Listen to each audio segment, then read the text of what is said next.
Yesterday was absolutely crazy. We did like a 5 hour long show. It was a whole lot of fun, and in the end, the Republicans did fairly well. If you were tracking the projections a month or two before all this went down, then you're not surprised by the results. If you were tracking the projections only in the week or two before, you probably thought they were going to do way, way, way better. And, look, I'll say everybody wants to yell and scream red wave because they want to boost morale and get everyone to go and vote. But this is why I was saying things like don't think you're going to win. You need to go out and vote no matter what the polls say. But in the end, it's within the parameters of what even 538's projections were up until like 2 weeks ago when these debates started happening. So right now, I think we're looking at potentially 224 seats for the Republicans in the House. We're looking at potentially 51 seats, maybe with the runoff. We'll see. Looks like Nevada might flip. There's a few congressional districts we're still looking at potentially that are about to flip. It looks like in Maryland, we may actually see one district flip. And then what do you expect? I mean, Republicans take the House in the midterm.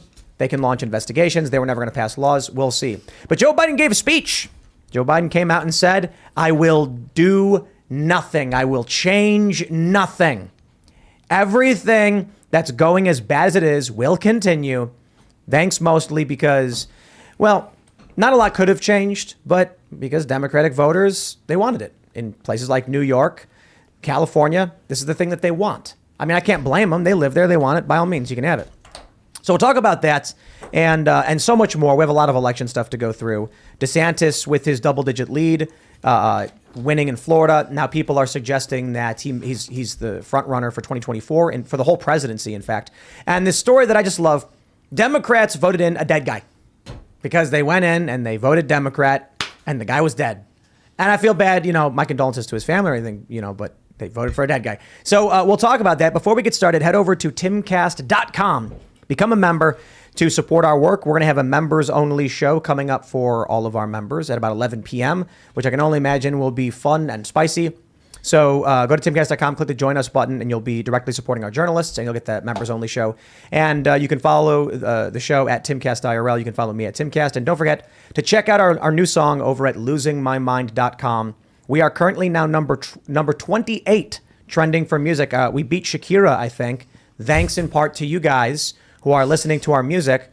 We're bigger and better than the mainstream, and we're going to keep producing culture and push back on these establishment figures and take parts of this space over with your support. So there you can see the image of me scowling at Rachel Maddow. I love the video. It's good fun. See, there you go. Joining us to talk about this and so much more, you heard him laugh. It's Mr. Milo Yiannopoulos. I've never been more petrified. No, really. I've been interviewed by very aggressive, intelligent, and hostile people, and you're of course a sweetheart. But I was just introduced. I have a greater understanding of the restrictions under which you operate now, and I was sort of mentally checking off as we talked about the things that I probably shouldn't say. I was just sort of mentally checking off, like, oh, okay, that's yeah. So I don't really have any ways to communicate that don't aggressively violate the rules of YouTube and whatever. But I've got Post-its. I've made Post-its of the most egregious offences, and with every good intention in the world, I'm going to do the best I can to be socially acceptable for you. But I want everybody hearing to realize that we're going to do the members only uncensored show. And then, we'll show the Post-its and people can... By the time that rolls around, I'm going to be so desperate to swear. It's going to be very undignified. The reason we don't like swearing is because people watch with their kids are in the room or they're listening in the car and they're driving their kids. But if you swear, we just, it is what it is. A ghastly childhood to be subjected to political commentary. Could only happen. It could only happen in a third world country. Civilized people are not so obsessed with politics. Milo, we have a lot to talk about. Like with you and everything that you've done and been going through and what you're willing to talk about. Is that a form of child abuse? No, I look, I'm going to do the best I can to stay within the lines that are terrifying me. But yeah, I don't think I've done an interview for nearly half a decade. Wow. Because I just realized that I didn't trust myself to color within the lines. Well, we're mostly just going to be talking about what's going on. So we'll get into it. I'm very excited about this Fetterman guy. He's my new fascination. All right. Well, thanks for hanging out. We'll talk all about it. We also got Luke here, of course. This should be a very interesting show. I'm looking forward to it. And they voted in a dead guy. And John Fetterman. Because Democrat voters can relate to him. This is going to be a fun show, but this is why I decided to wear my Normalized Critical Thinking t-shirt, which I think we need more of than ever. If you agree, you could get the t-shirt on thebestpoliticalshirts.com. And because you do, that's why I'm here. Ian, thank you so much for coming. Where's the hat? I gave you a hat yesterday. Where is it? It's too warm, man. I just wore a sweater. Milo, you nailed one aspect of communication. That is that outfit. It's badass. Well, I figured The flip-flops are better. I like it. they're fish flops. I will show you. Oh, Fish flops? you got shorts on. Oh, they're fish. If you live in Florida for any period of time, you begin to go native and you start to wear things like this. And somebody got it for me as a joke, and they're the most comfortable things I've ever had on my feet. So I live exclusively in crushed velvet handmade slippers from Jermyn Street in England and fish flops. Well, Do you know what? I have $2,000 like Versace brocade, slides and all the rest of it. I get no compliments remotely close to how much people love these shoes. I get asked, I think, 10 times a day, where did you get those shoes? I'm basically living the life of an eccentric retiree, which I'm happy with because I do a lot of work behind the scenes for people now. So I get sort of all of the clout, influence, and income without any of the stress of being in public.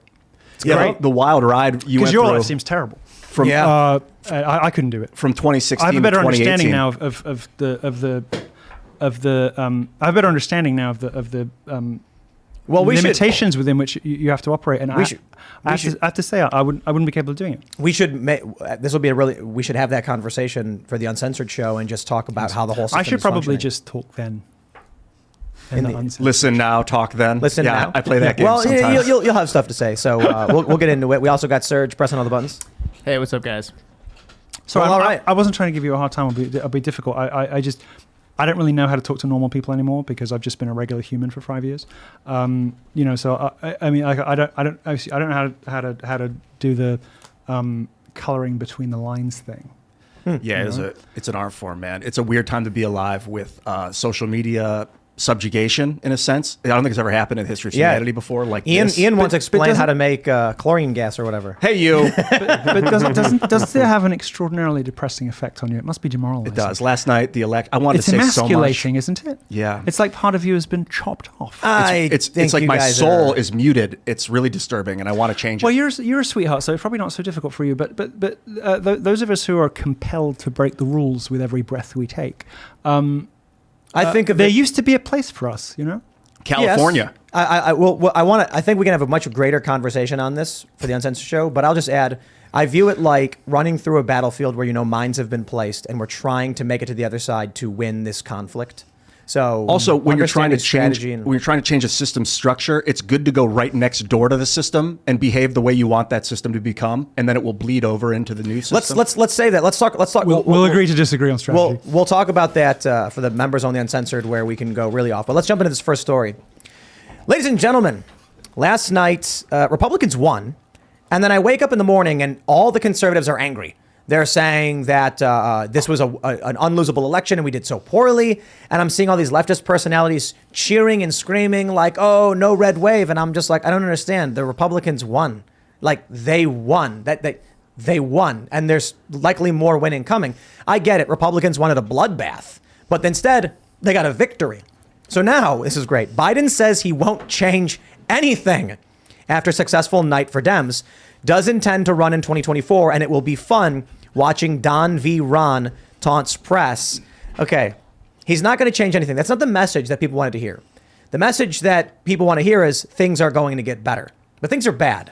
And for a variety of reasons, people are willing to vote Democrat, and a variety of really weird reasons, like they voted in the dead guy.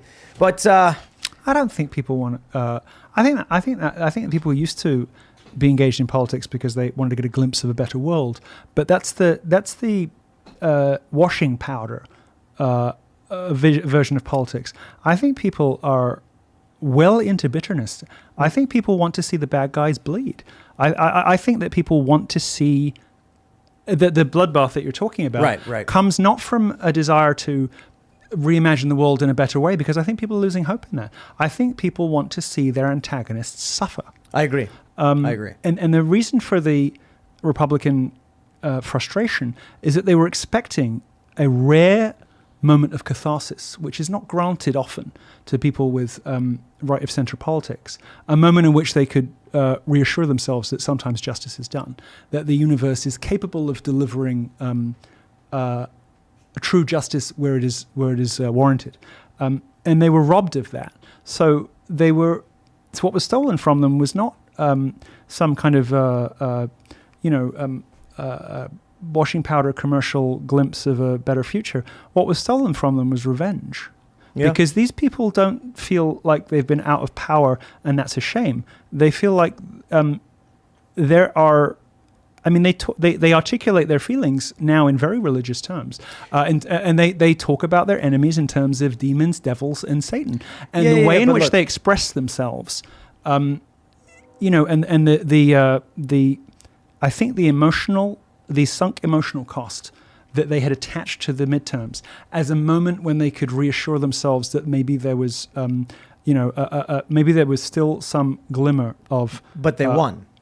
Well, not really. But they won what they needed, the House. No, what could they have done better? What could they have done? It was a bog standard or slightly unimpressive midterm in which the usual swing occurred. That is not what Republicans were expecting. Right. They wanted not what they were hoping victory. for. That's not a victory. When something happens that always happens, that happens whether you campaign or not, that happens whether you do anything or not, that's not a victory. People perceive that as a kind of as a sort of almost like a weather event, it's just part of the natural cycle of things. Yeah. There was no victory because there was nothing above and beyond what the ordinary course of a midterm election. I understand what you're saying, that they needed something that proved something symbolic and something of meaning. They just wanted the people who they feel are tearing the fabric of their civilization apart, doing all kinds of things that we'll talk about in the to suffer. Yeah. They wanted to see the I forget what the Conan quote is. I haven't seen it for 25 years, but they wanted that. Whatever the first bit is, the lamentations of their women. They wanted shrieking. They wanted the 2016 energy. Right. They wanted to see liberals panic. But that's nebulous in the sense that it's atavistic. No. Look, it's atavistic. Right. It's fundamental. By winning the House, there can now be inquiries, investigations. Nobody cares about winning the House. Right. So listen. Nobody cares about winning the House. The entire Republican base is now at peace with the fact that elections are theater. Retribution, for them to feel the satisfaction, is simply their choice. They got what they could get. Now, I suppose they wanted to see a tremendous landslide victory. They didn't get what they could which get. Wouldn't have changed anything procedurally. It would have felt good. No. Well, I would just add they didn't get what they could get. They rightly intuit that they were robbed of this victory by people who should have had their backs. But what's the victory? What does victory look like?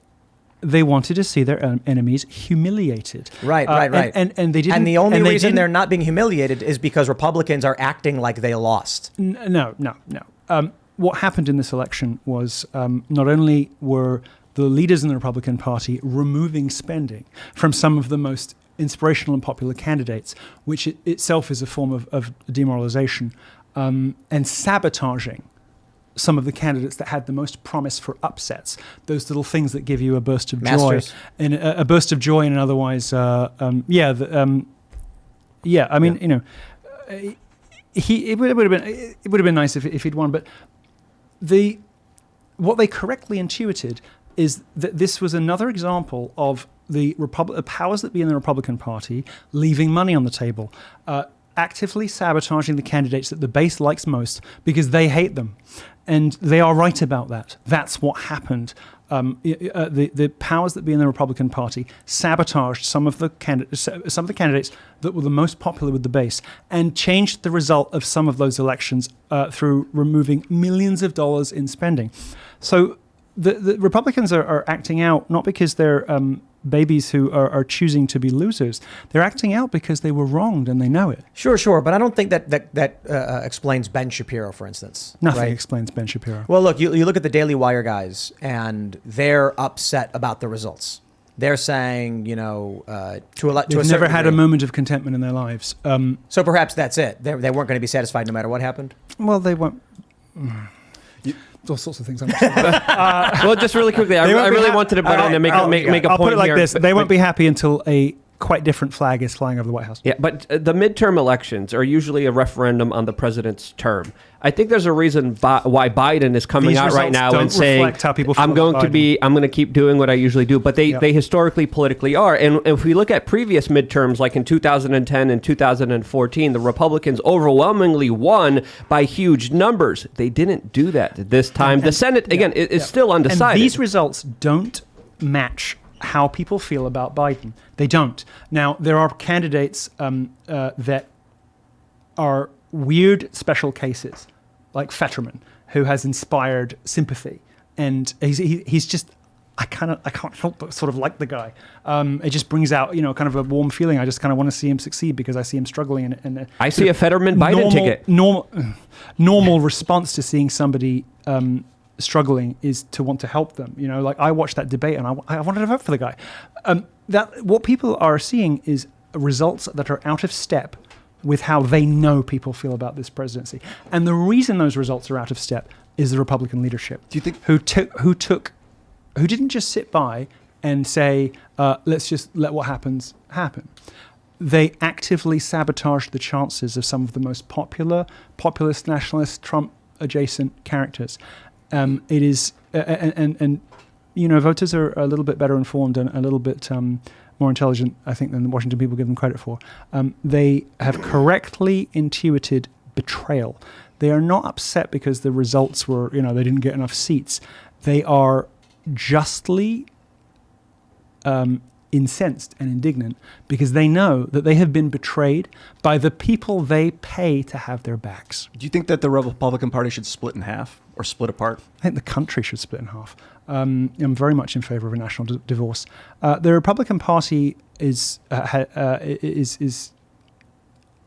entity that survives despite failing to understand how to talk like human beings, how to talk to human beings, and how to reflect the concerns of the voters who, out of the indefatigability of the human spirit, keep hoping for the best and voting for them anyway. The party is not fit for purpose, and if it doesn't reinvent itself in Trump's image, it doesn't deserve to live. Trump or Ron DeSantis? That's going to be the big debate here as well. I don't think anybody is seriously in favor of DeSantis unless they're paid to be. I strongly disagree with you on that, but that's going to be a topic we're going to be discussing here in a little bit. If you're on Meghan McCain's side, you're on the wrong side.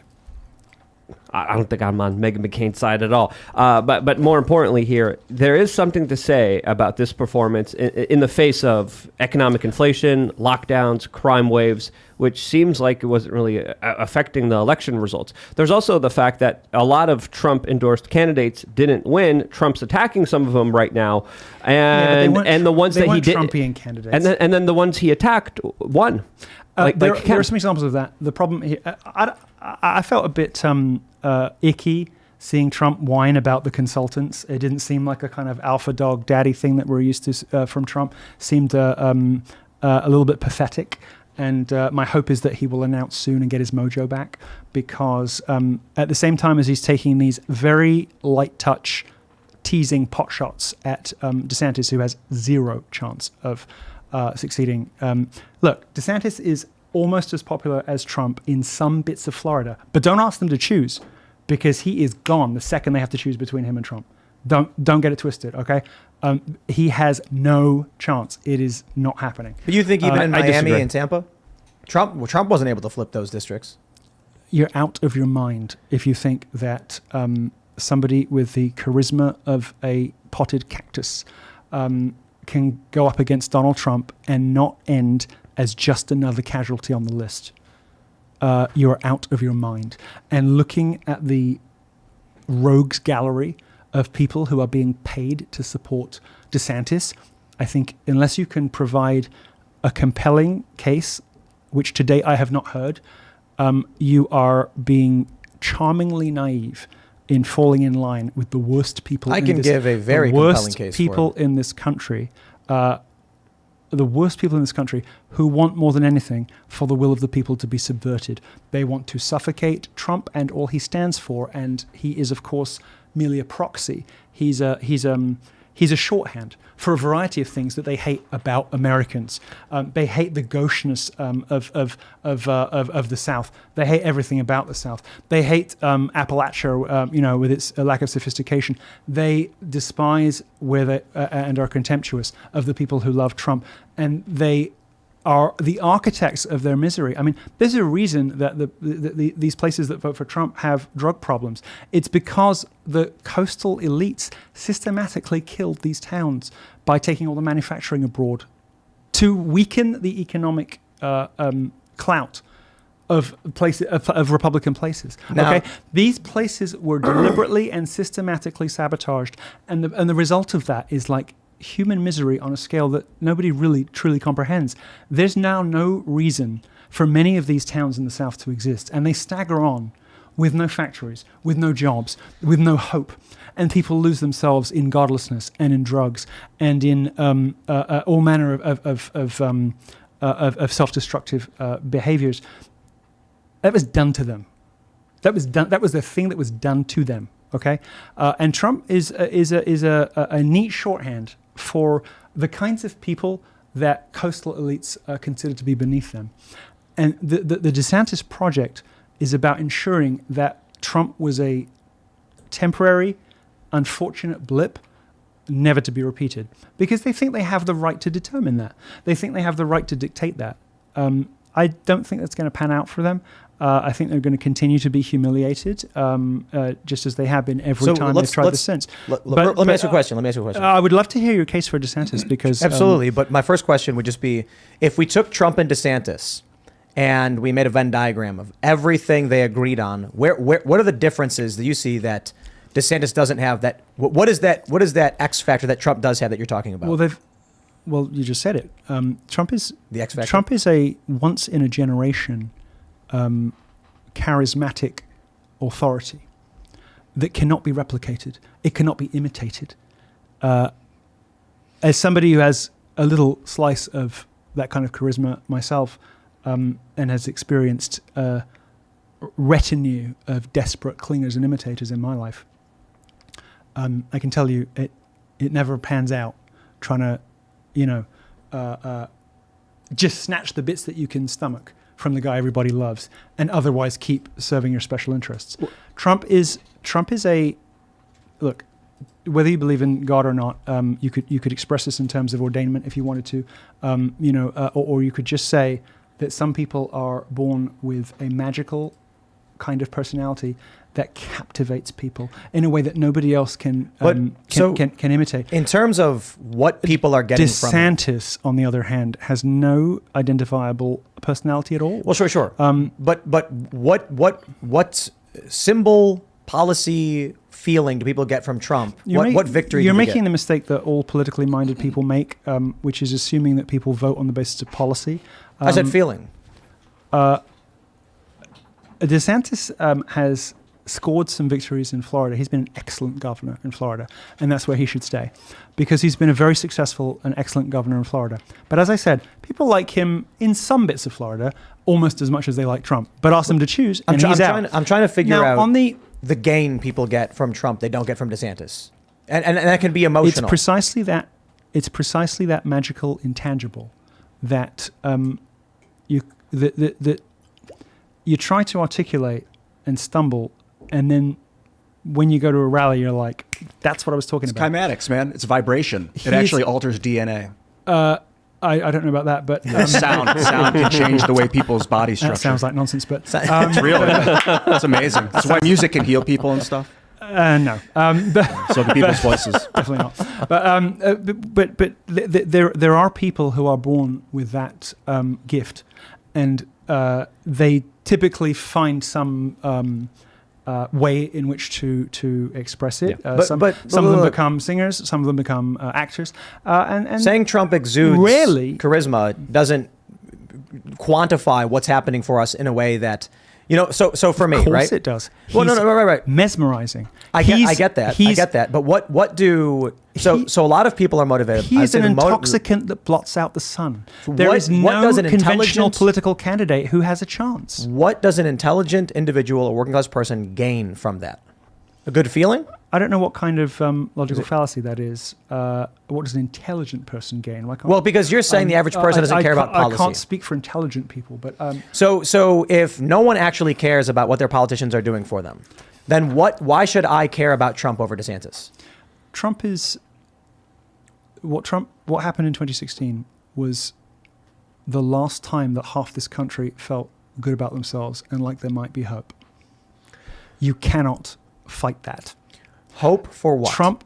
What? Their world wouldn't be ripped apart by social engineering and by other things I can't mention right now until the third hour. But there are things going on in this country that threaten the very basis of our civilization, that stem from original sins like women's suffrage, but go all the way through to more modern fads and manias to do with things we can't talk about. But there is the people are keenly aware that the physical reality of the world they live in, the facts they took for granted, are being ripped apart by the political descendants of. Now I understand. I understand what you're saying. So Trump in 2016. I was very blessed to have the opportunity to be such a big part of that, because that was the last time that an entire half of this country felt like things might end up okay. And he turned out to be disappointing in office, but how could he ever have been how could he ever have ended up otherwise?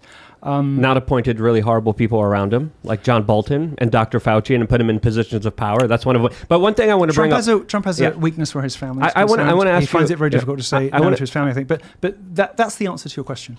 The reason that people will flock to him no matter what, even though they hate what he has to say about certain medical things. They hate it. They can't understand why he's so proud of it. They can't understand why he never shuts up about it. They just want him to stop. It's like, do you know who your base is, bro? But they'll forgive that and everything, because he was the last guy that made them feel like justice and hope was within reach. I'll try and quantify it the way what I'm basically hearing is that there are dark forces that are destroying the fabric of this country. Donald Trump stood in front of that and put a fist up to stop it. And said it might not be too late. So when Christianity comes into Europe in the Middle Ages, right? Its real innovation is a sort of joy and happiness that's not fueled by self-indulgence and self-destruction. So pagan societies, people losing themselves in music and substances. There's always kind of a cost attached to that kind of ecstasy, right? You get yourself caught up in some kind of hypnotic pagan, trance thing. The nearest cognate we have these days is drug-fueled EDM raids, and it always comes with a cost attached. There's a price to it. When Christianity comes in the Middle Ages, you suddenly see like intensely religious people singing and dancing. They found this way to be happy that doesn't involve killing yourself. In some sort of slow motion suicide, people who are full of the joy of the incarnation, and you have gargoyles pulling faces on cathedrals. You have religious people with smiles on their faces. One of the emotional the capstones of Western civilization is that joy. Another characteristic of our artistic tradition is yearning or longing, right? Most great works of art are about reaching for something, about that sort of romantic frustration or whatever. But one of the sort of the emotional building blocks of our civilization is joy in Christ, happiness for its own sake. I don't think anybody could plausibly claim that society is getting happier and more joyful.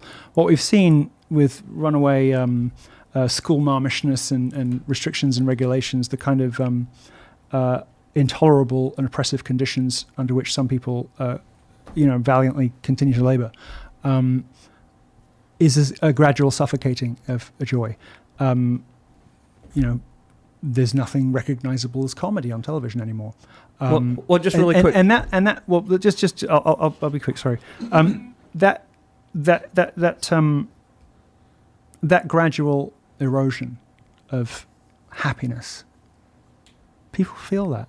They're aware of it. They won't articulate it in the way that I did, but they're aware of it, and they know that the last time that something good happened was this crazy guy that they remembered from a TV show who suddenly suddenly inspired them with confidence that maybe it wasn't too late to beat back the hordes of hell. Yeah, it could be also the loss of religion and the overindulgent society that is being prioritized by big tech social media. But when I want to specifically talk about Trump, because I did agree with a lot of things you said, specifically that he does have a cult of personality. He did represent an idea that was going to help the American middle class. That's a demeaning minimization of what he had. The cult of personality is never a compliment.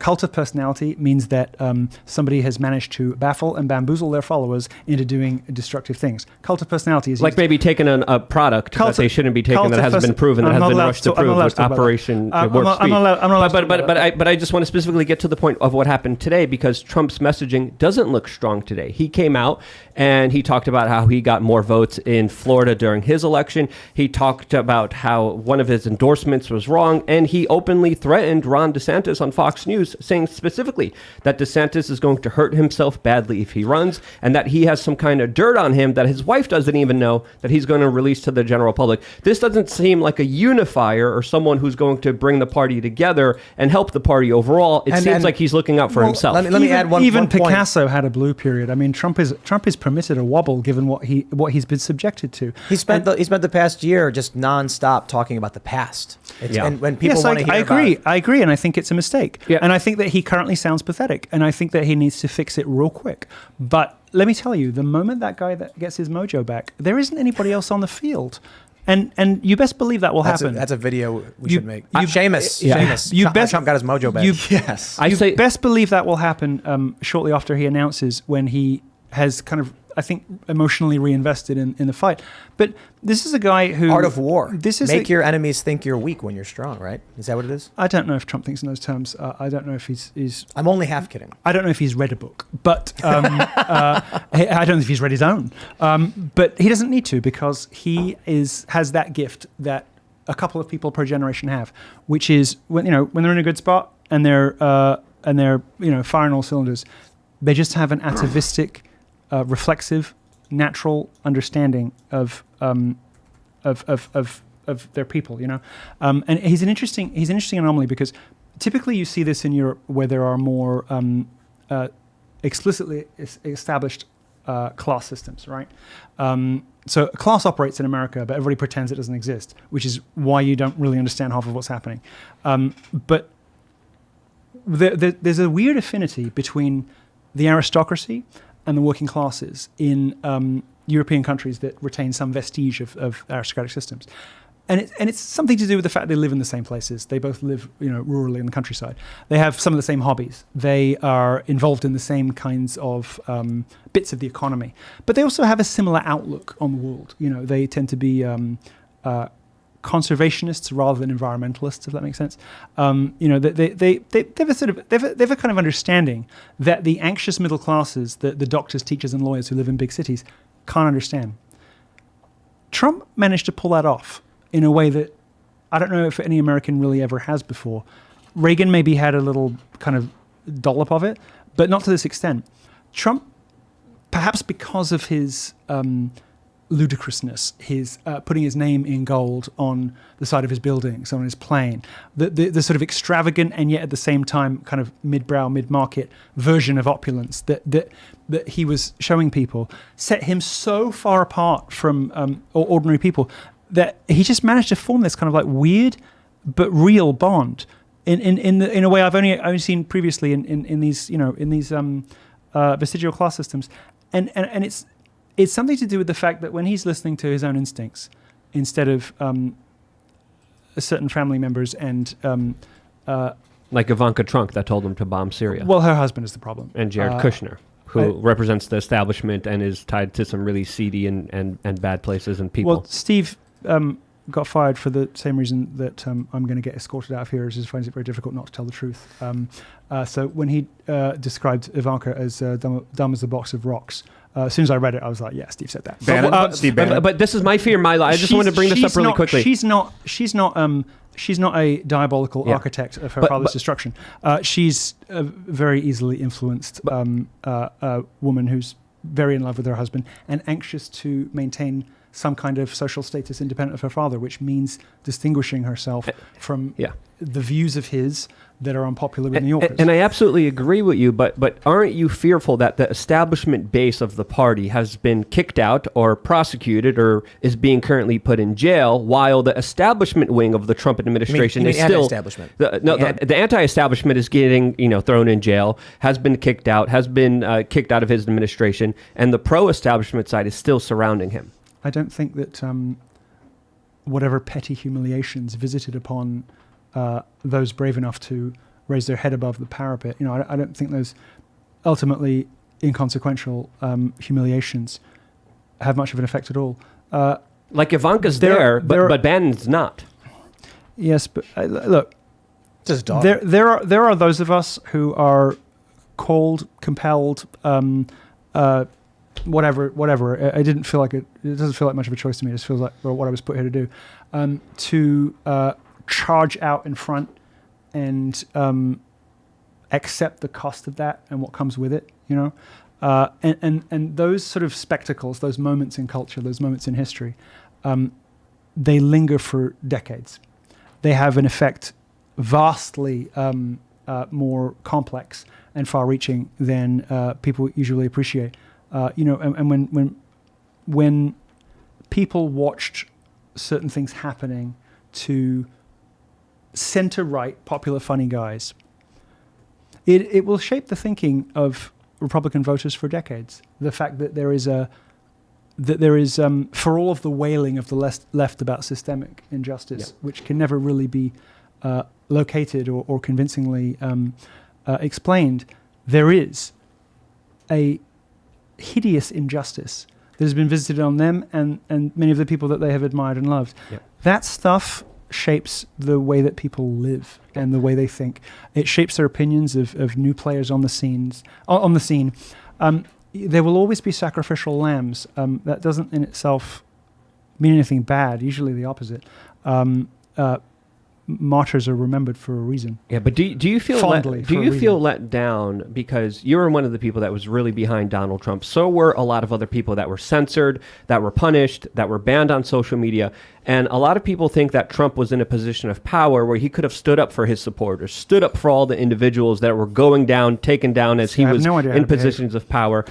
Do you feel like slighted in any way where he could have done something to big tech social media? He could have reined them in.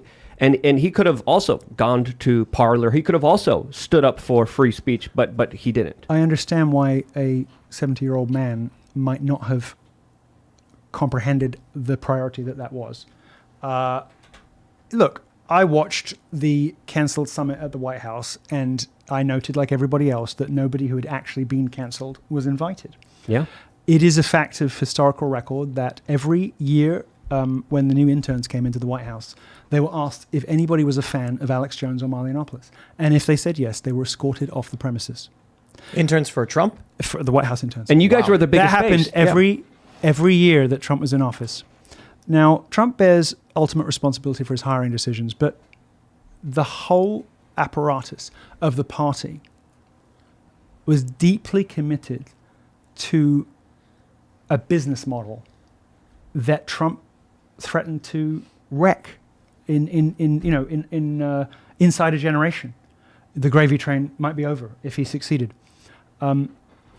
The antibody response, that you saw to Trump was the aggressive, ruthless, sociopathic response of people who are wedded to earthly riches, seeing their hoard threatened by somebody who could, cast a spell and impoverish them. I wouldn't want 2016-17 to have played out any other way. What possible better story is there than of these people who were, it's like, people were robbed of us, it sounds conceited to say, but, this fascinating and exciting corner. Well, it wasn't a corner. It was culture really was sort of wiped out by bad people with bad intentions, and no one was ever held accountable for it, and everybody feels poorer as a result. Without cancel culture, you wouldn't operate under the appalling conditions that you do.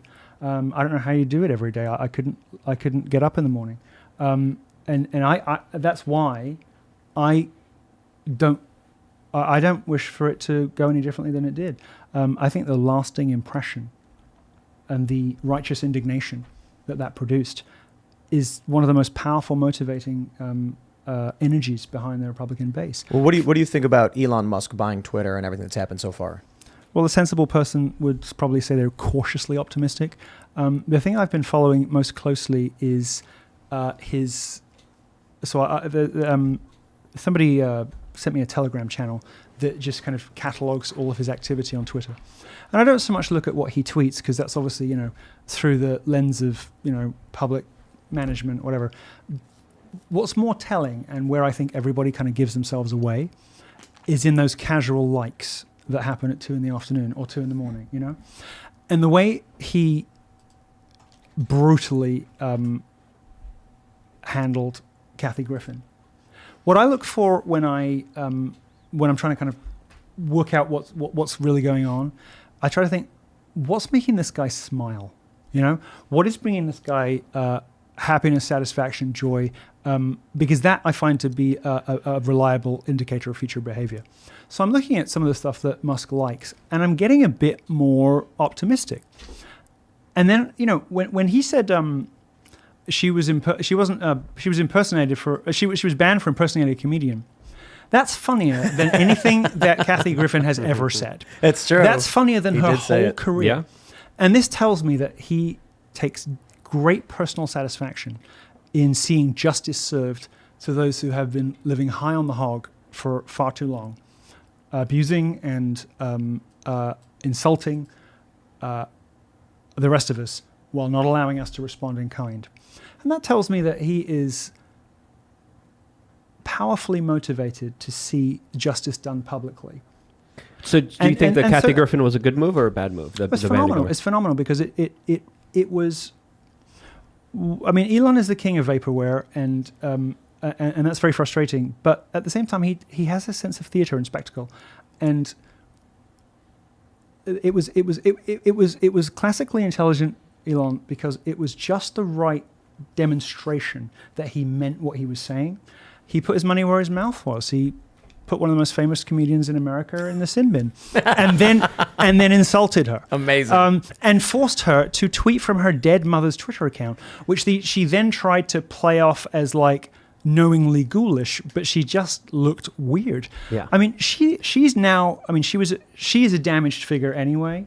But she is a greatly diminished figure as a result of this interaction. He didn't force her. She decided to do it herself, which is disgusting in itself. The mom thing was just kind of like the clown world capstone. The way in which he brought her to heel by being funnier than she has ever been, which is supposed to be her job. I mean, like, who would go up against a comedian on Twitter? Anyone, because they're not funny, because they're not allowed to be anymore. The basis of comedy for centuries was laughing about our differences so that we can realize they're not that serious. Exactly. That's comedy in its essence. Right. Because when you point out in an affectionate way amusing ways in which you differ from somebody else has the effect of bringing people closer together, not driving them apart. And a deliberate misunderstanding of this is behind the death of joy that I was talking about. But he chose just the right person who had already damaged herself with the Trump head, and therefore was difficult to defend, to demonstrate that he really meant what he said. Yep. And then, in a final act of sadism, which I enjoyed, he said, I guess if she really wants her account back, she can have it, meaning beg.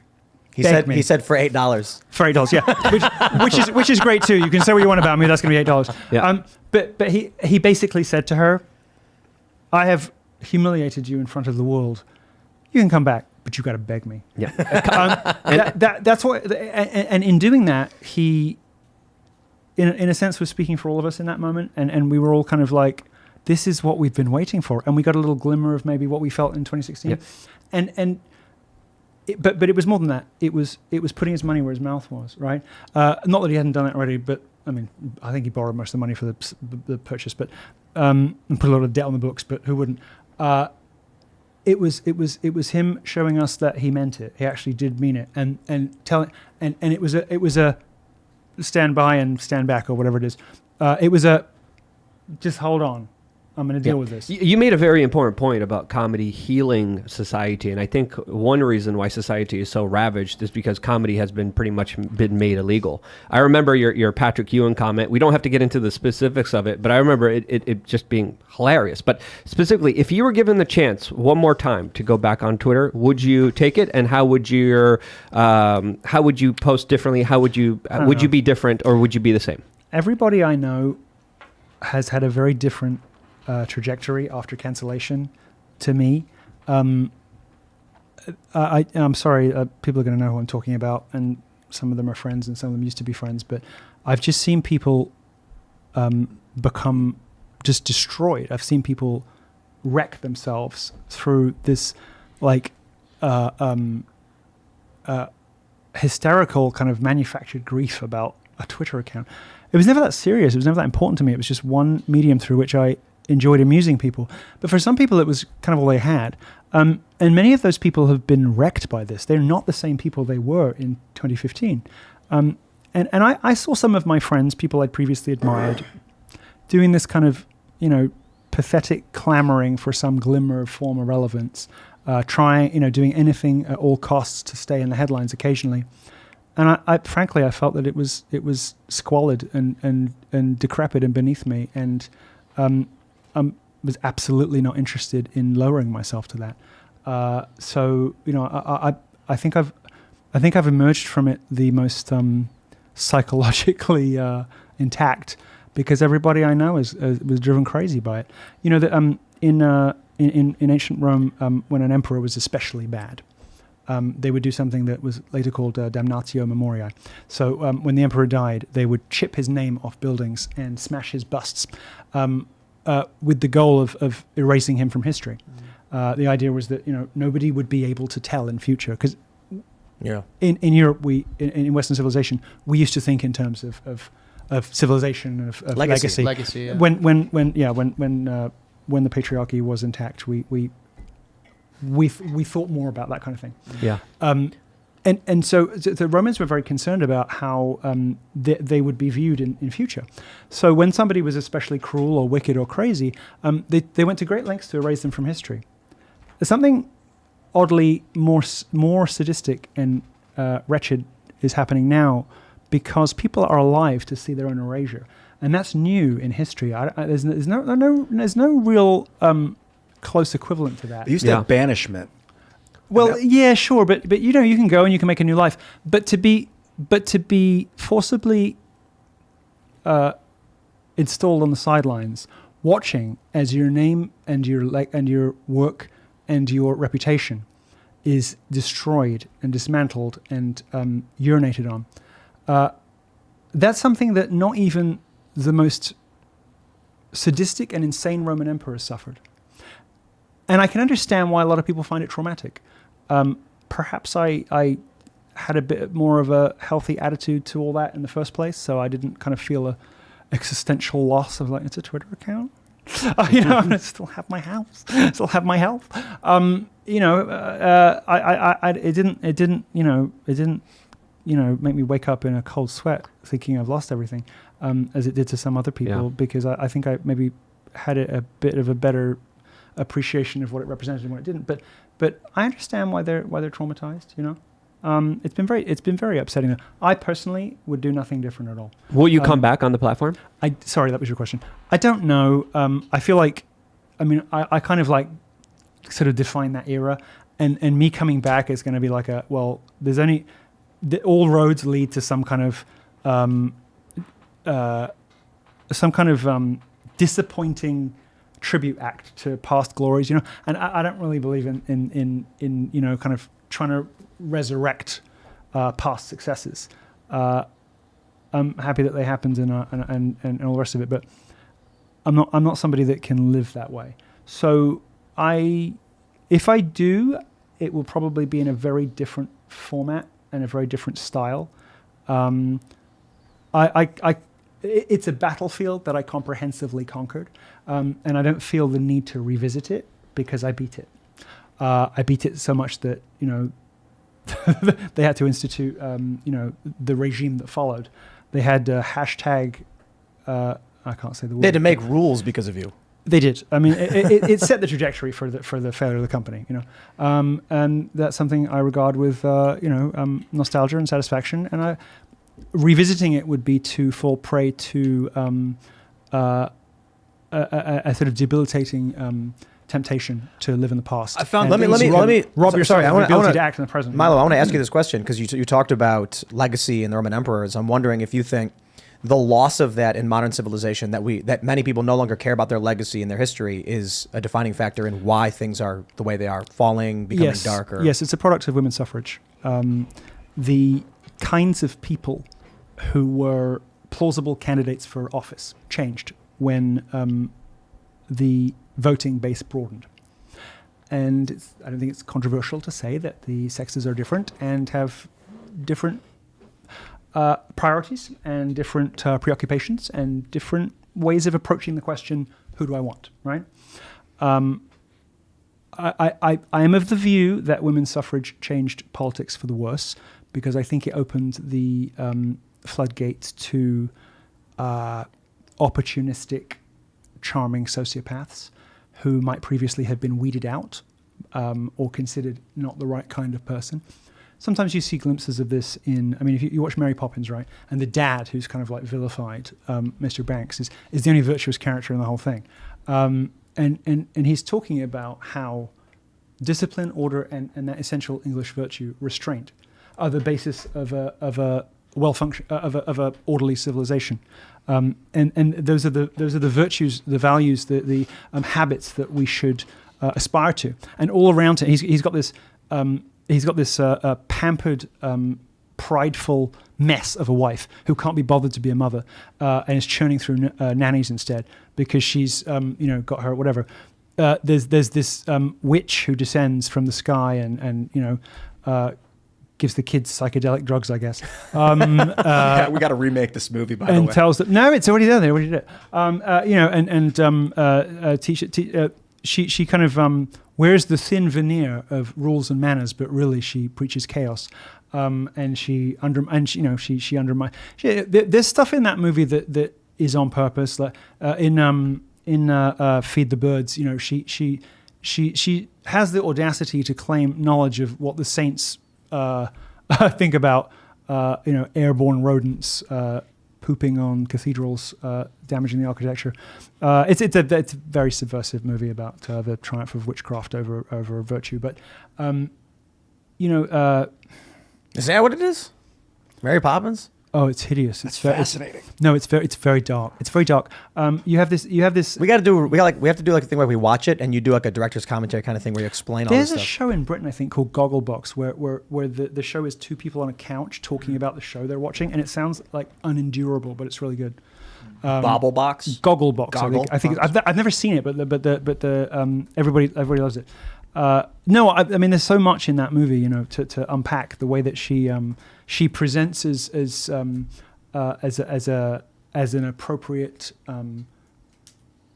candidate for the role, but then immediately sets about wrecking the social order, and it's a particular kind of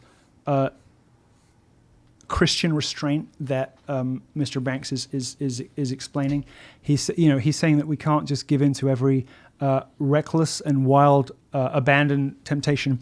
He's saying, in order to prosper and to be happy and to be successful and for our ancestors to be proud of us and our descendants to be grateful to us, there are virtues we should cleave to that involve not indulging ourselves.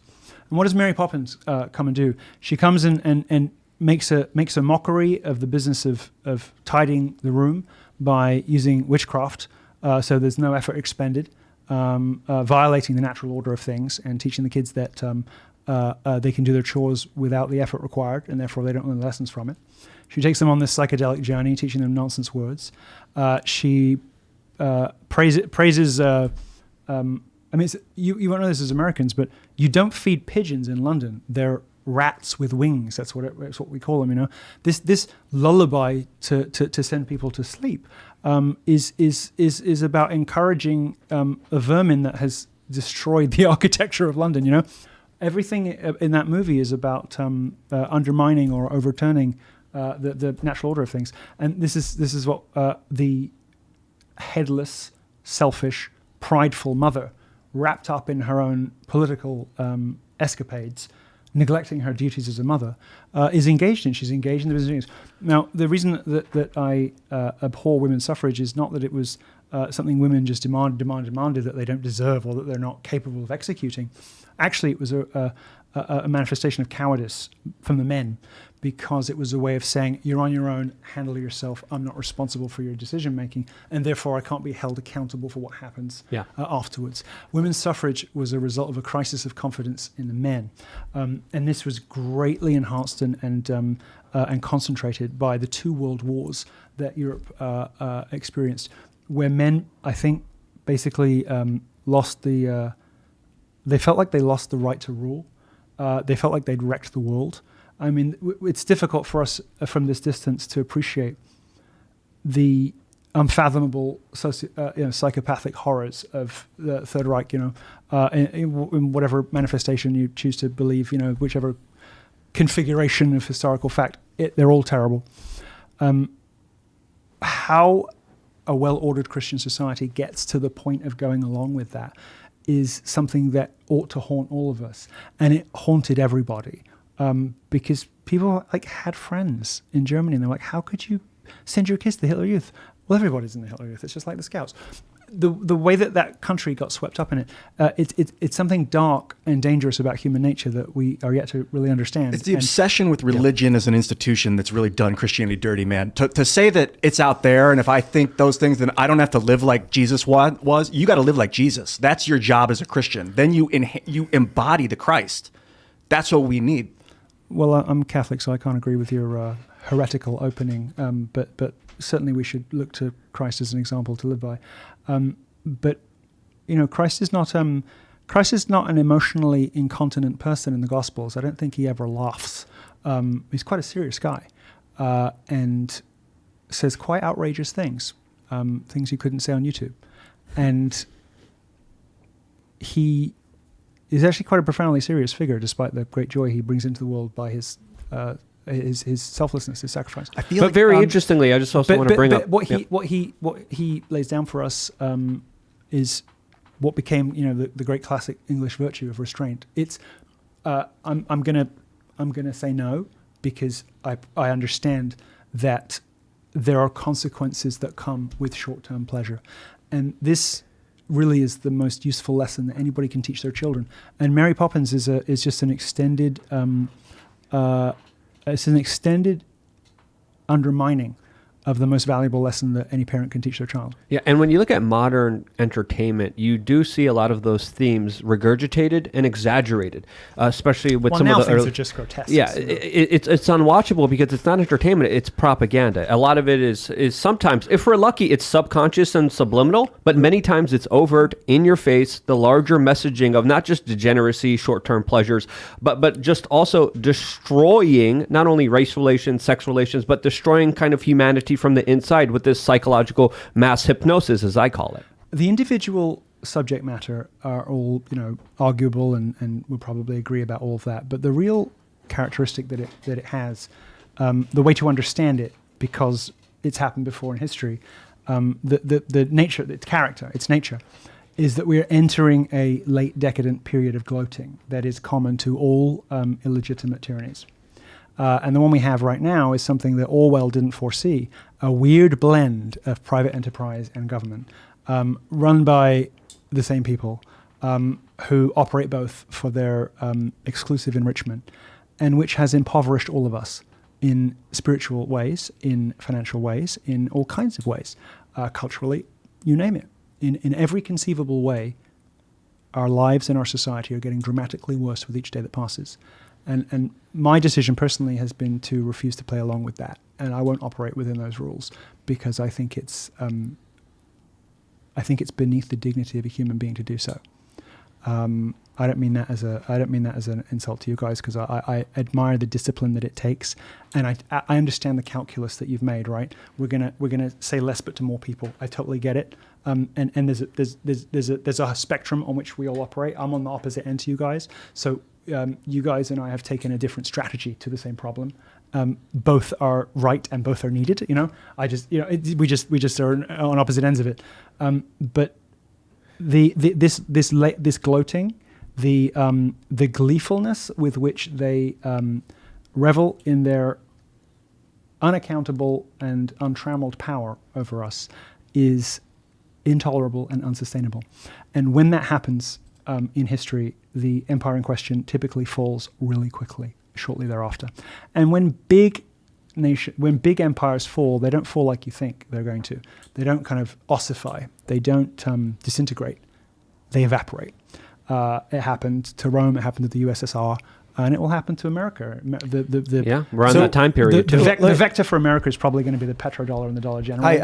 I asked you about the loss of, I guess we don't care about legacy anymore, or at least many do, but many don't. It's a shift in priorities from the widening of the electorate. Right. You mentioned that. So I wanted to specifically go in that direction. You're saying that women don't care about legacy as much as men do, or what's the? So how does that happen? A system working perfectly is a system where everything is in its right place, performing the function for which it was designed. Okay, and if any component in that system is improperly utilized or damaged or in the wrong place, the whole thing can seize up, and sometimes it can be destroyed. A fine watch from a Swiss watchmaker will be irretrievably wrecked by a component being moved from here to here. You can't fix it. Only the very expensive ones, but you get the point. I take the same view of creation. We ought not tamper with the order that has been laid out for us, and there are different, distinct. Equal but different, I suppose people want to say. There are distinct. I don't think they are equal. I think women are greatly venerated and always have been. And when women ask for equality with men, I'm of the view that they are silly in asking for a demotion. What we shouldn't tamper with is the proper order of things. There's a proper order to the physical world, to the natural world, that reflects the heavenly order, that represents the supernatural, that reflects the supernatural, right? It's an echo of it. And when we have men doing things that women should be doing, and women doing things that men should be doing, and when we commingle the definitions of those two things, we risk the whole system falling down. And I think that's what's happening. I think that's what we're witnessing. And Camille Paglia, the feminist critic, says that the one characteristic, an infallible guide to imminent collapse in all great civilizations in the past, is an obsession with, she calls it a kind of gender madness, right? Without getting into the subject in a way that would be dangerous, a preoccupation with innovative and sometimes confusing new definitions of things, a sort of confusing of this fundamental natural law. This is the moment at which civilizations lose their way, and they don't last long after that.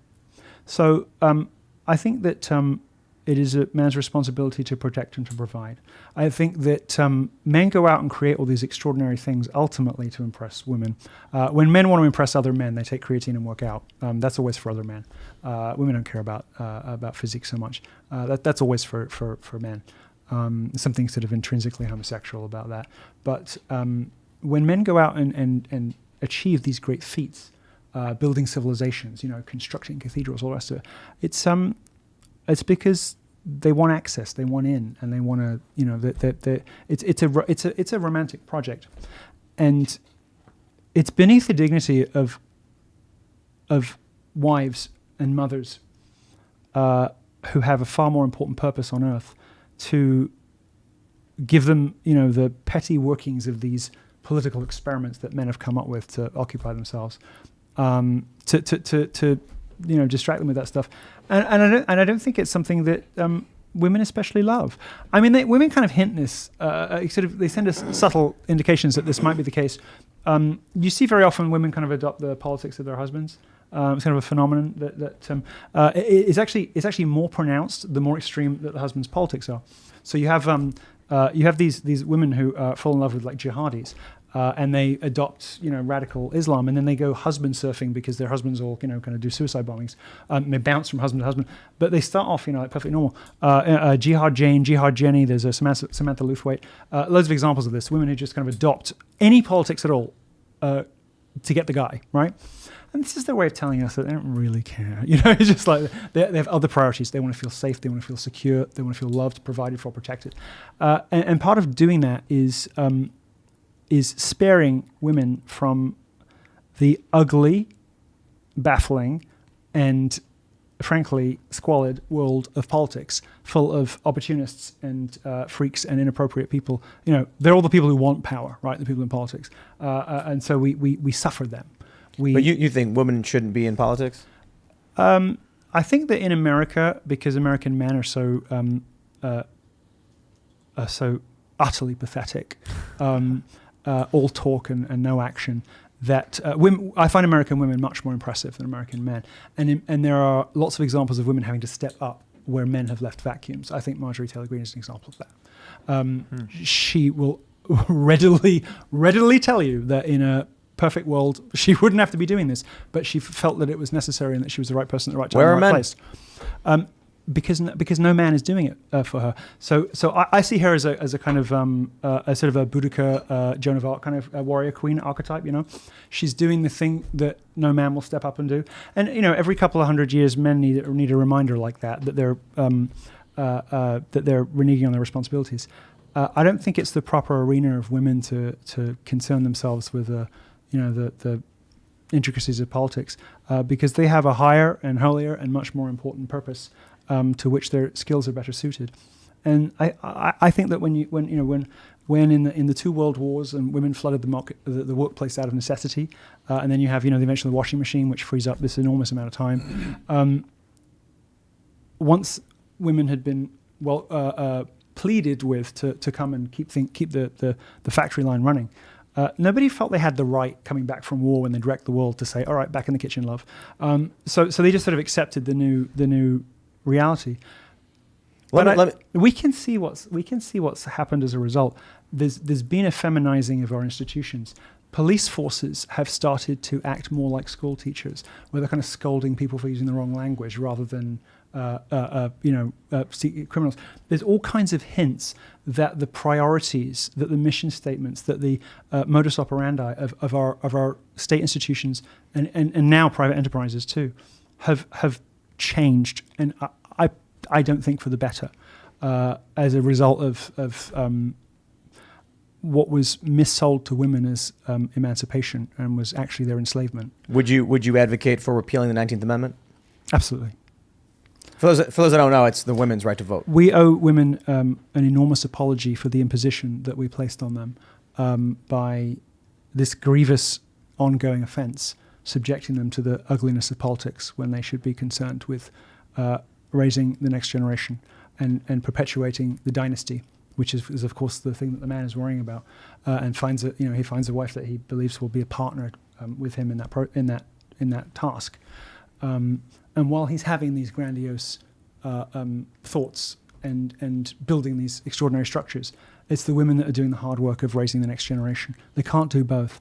And I think now we've seen, and women are beginning to admit in columns in The Atlantic and elsewhere, that they couldn't do both and they wish they'd done the other one. Why do you think this is happening? I mean, there was a big push by the industrialists, individuals like David Rockefeller, that wanted to, of course, make sure wages were lowered, make sure that there was a bigger tax base. Mm-hmm. There was a political push, a psychological push, but there's also a biological push. If you look at men, their grip strength is going down. Women's grip strength is going up. men's testosterone is going down, their sperm levels are going down, reproduction rates are going down, family Mountain units Dew. are going down. There's a lot of different things that we could But attribute. it's so delicious. But I think Code Red. no, stop it! Don't you, Milo? How dare you? I disagree with you so much right there. I will drop dead because of Code Red. I will. You probably will. It will be the thing that kills me. I will be so fat. I don't know if those but- rumors are just urban legends or whatever. But I want to get back to this question here is what is responsible for it and how do we fix this overall problem? How do you see how do you quantify the problem? How do you fix it? So capitalism wants maximum freedom because maximum freedom means maximum profits. And that works on both the supply and it works at every point in the chain, right? So the more workers you have, the better. The more people who can work, the better, because the more diverse a workforce is, the less likely they are to unionize, which is why big business is in favor of diversity, because it makes their workforces easier to abuse and to manage. That's the reason big business likes diversity, because if you have a workforce made up of people who can barely speak each other's languages, they are never going to get together to beat the boss. Well, let me add to that too. When the rules are so atomized, you can get someone in trouble for anything. Anybody who is acting out of line, you can say, oh, well, you're violating this provision. This, I believe, is a manifestation of a frustrated maternal instinct from women who should have had children and didn't. And it's become a sort of, it's become this kind of out of control, turbocharged policing of others, this attempt to impose order on the world. I lay the blame for this at the feet of men who, it's the job of a husband to establish the parameters within which his family will operate. These are the things that I will accept, and these are the things that I will not accept. And he counts on his partner to express those wishes in her daily decisions and in how she raises the children. Well, men haven't been doing that for a really long time, and the result has been anarchy, and not just chaos, but like true epistemological anarchy. They're like multiple fact universes in America now. There are people who believe completely different pictures of what they think is objective reality, right? Because instead of politics being the art of the possible grounded in reason, now we have competing narratives, and these narratives are completely factually divorced from one another, and in most cases from reality themselves as well. This is the result of this is a feminization of discourse because we become untethered from Mr. Banks's reason and discipline, which always falls on the man to hold the line, and instead we begin to indulge in. To put it in grammatical terms, right? Women live in the subjunctive; they live in the world of the possible, right? And the economy of value for women is completely different than it is for men. No man really understands until he has it explained to him why women like expensive handbags. It's like, why do you want this thing that costs $5,000? It's not worth $5,000. Everybody knows it's not worth. What he doesn't understand is that the price point is part of the feature set for a woman, because when she exhibits this handbag to others, she's signaling that she has snagged a high status husband, that she's secure, that she's safe, and that she's part of an ongoing and secure dynasty that will outlive her, and that she has acquired a secure and enviable position in the social pecking order. And that social pecking order, is a preoccupation of the parish scolds of popular legend. Men don't understand that buying the big diamond, that makes no sense, because the association with diamonds and eternity and love is an invention of the ad industry, right? Like, it was a scam. It's a complete confection, but it's meaningful now and it matters now because it's an expression of something that women want to see in their husbands is that they will do anything, the grand gestures, the romantic gestures, even where it imperils their own pleasure, well-being, to publicly demonstrate their love for this woman, right? And then they want to build a home with a man who they don't necessarily always agree with, but they always admire and respect. And the deal is, I'll do what you say, even when I don't agree with you, because I respect and admire and trust you enough to let you set the parameters for the household. Yeah. When men fail in their duties to set those parameters, women expand endlessly with no limits, and we see that in HR departments. I mean, the reason that people like me can't get podcast deals is that the ad sales department is entirely feminine. It's 100% women, and so the vice president will be like, "I love you. I just can't get these women to sell you to advertisers because they're going to come up with a bunch of reasons why you're whatever." The economy of value is so completely different, and you know, when people stray into areas that are not their proper domain, and that could be a husband interfering in something that happens domestically, or it could be a woman in a conventionally male sphere. It's a trap. It's an illusion. It seems at first like freedom and emancipation, but actually it is enslavement. Yeah. Just really quick, I agreed on a lot, but I disagreed on one thing. I don't think it's related to anarchy. I think it's related to centralization, especially when it comes to things like the ESG score that has been pushing a lot of these social norms onto people. I think, you know, the industrialists, the governments, especially with the policies they put forward, the initiatives that they put forward, and what they do and what they incentivize truly has been leading to a society that is creating more slaves and the state having more power and more centralization. There's a centralizing tendency in matriarchies because they're trying to recreate the patriarchy that's let them down. They're trying to recreate the patriarchy that failed them by disappearing, right? So they're trying to recreate it, except they don't know how because they don't have the tools, right? Just like, you know, the reason Satan rebels and becomes Lucifer is that he is driven mad by jealousy because God gives women a gift that angels don't have. And it's the gift of co-procreation with God, right? When you, within the holy sacrament of marriage, are blessed with a child, you don't just create a child with your husband, but you are co-creating with God because while you produce the biological matter, God imbues that child with an immortal soul. So in that sacrament, husband and wife are engaging in the act of creation alongside their Almighty Father. You know, we can talk about it forever, but the angels didn't get that, and driven mad by jealousy and rage at what he saw as the sort of preferred younger sibling. This is the basis for the rebellion, right? That should frame our understanding when we talk about this. It's not that we think that women are stupid or incompetent. Clearly, they can manage perfectly well in these spheres. Whether the effect is good or not, you know, is another matter. But clearly, they can handle it. But it's allowing, encouraging them or enticing them to do so, as big business does because it's good for the bottom line, is only possible when you set to one side the reality of the magic and responsibility and incredible gift that women have that we don't. I thought that was really, I guess, inspiring what you said about society kind of becoming overly mothered because women aren't having enough children, and so they're turning that motherly instinct outward. Yeah, it's got to go somewhere. They're built for it. They're built for it. And if they choose, if they are lied to and choose their career over having babies, it has to come out somewhere. So what do? They end up in HR, where they get to make rules, just like they would if they were a mom.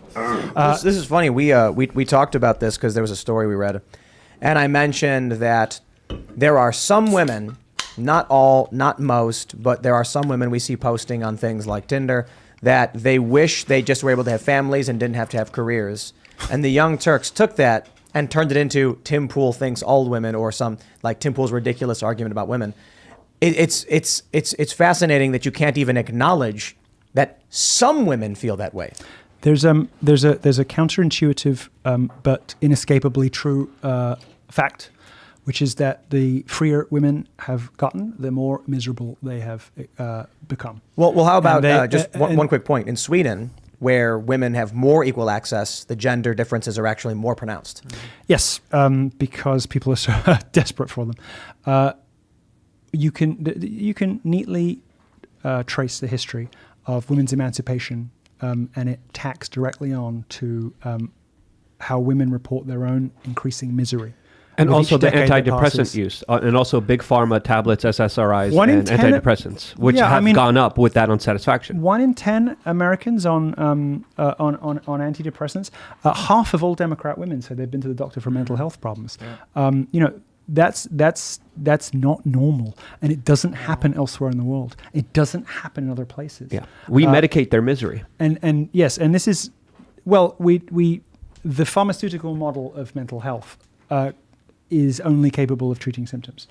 It can't fix what's wrong with you because it doesn't account for the existence of a soul at all. It treats the body as a purely mechanical machine, as a machine. And if only we could find out which bit needs more oil or which bit needs replacing, we can fix your depression. Well, that's not the nature of depression. That's not the nature of most mental illnesses.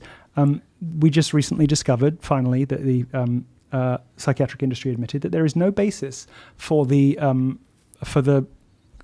accepted wisdom that depression is a chemical imbalance. Yep. They can't find it. They can't prove it. So it might be that depression is a product, maybe of guilt about sin that has not been, that no absolution has been sought for, of terrible things. All kinds of possibilities let me open up. Milo, but the current system is totally incapable of healing. It's only capable of dealing with the symptoms, placating in a way that produces new and worse problems like addictions. Yep. I mean, the range of temptations that are available. So we don't understand addiction very well because we don't understand the brain very well. But the one thing we do know is the main difference between people who relapse and people who don't is it available? Is it right there? Right. So people who stay away from from the heroin, the junkie hangouts and all the rest of it, it's not in front of them, so they're less likely to relapse. That's the one thing we do know about it, right? We are force fed. I mean, this country force feeds people with a bewildering array of potential addictions, whether it's to compound interest or competitive sort of consumer purchases, TVs, cars. I mean, none of you own your cars. None of you own your car. I've never bought a car in any way other than outright and in cash. And in this country, people burn money jumping from car to car, like saying goodbye to 20 grand each time and making endless repayments that will never be fully paid down. Yeah. I mean, your whole life is enslaved to interest, to people who don't do anything for the money they make, which is usury, which is a sin. People who are entirely parasitic. I mean, the basis of value in the economy is human labor, right? It's people doing stuff. These industries that are designed to profit without effort. There's a reason that the church, regards this as sinister and sinful, because it is. And the manner in which we are presented. I mean, I think that mostly what people said about video games in the 80s and 90s was stupid. What people said about Marilyn Manson was like pretty stupid. But the religious right was pretty bang on about everything else. Now, however, when you consider as part of the overall kind of junk food, drink, prescription drugs, I mean, I can't. It's a wonder that I think every American basically has 2 of the 10 categories. Yeah. But Klaus Schwab, wrestling with, this is not normal. This is not normal. Yeah. This is an abusive relationship. So I'll be quick. I'm sorry. In just the same way that many of these cultural problems have come from women's suffrage, the failure of the institutions to protect people is a result of American independence, because when you throw away the monarch, you don't really just get rid of him. You make space for something else to move in. And you might not have control over that. So America is now in a position where they are ruled more brutally and more savagely and more abusively than any monarch in living memory anywhere in the world.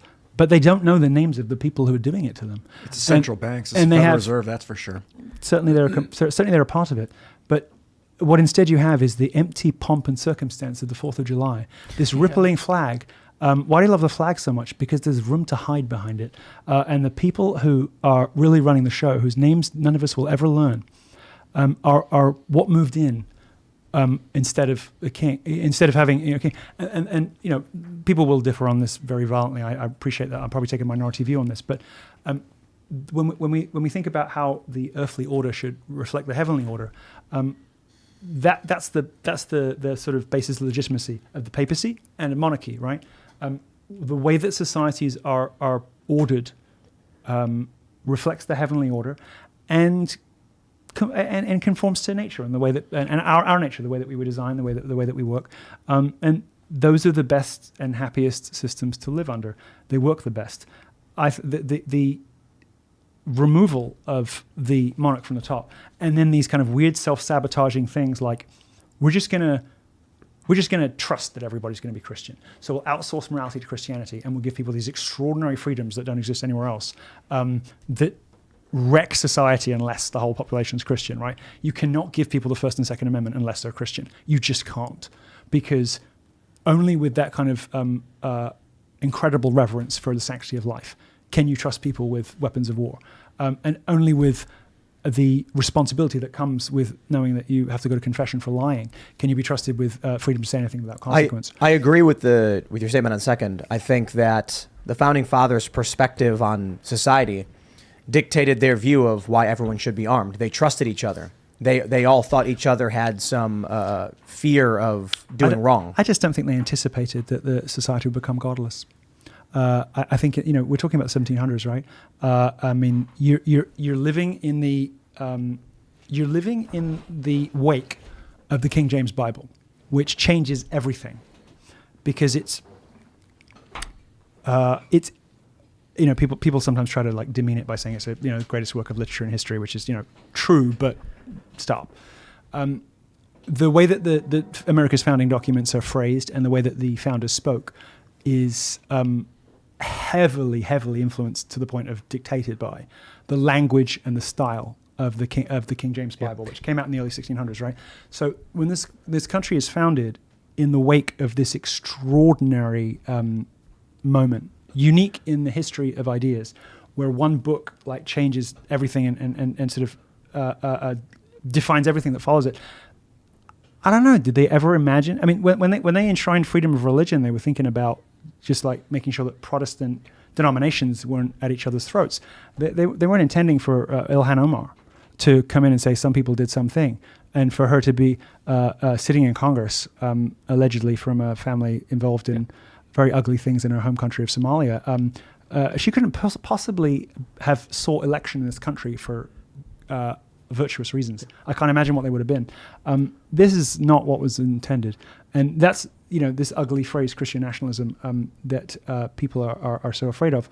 What it really is in my view, is a restitution of the original vision for America, but with a few more safeguards in place.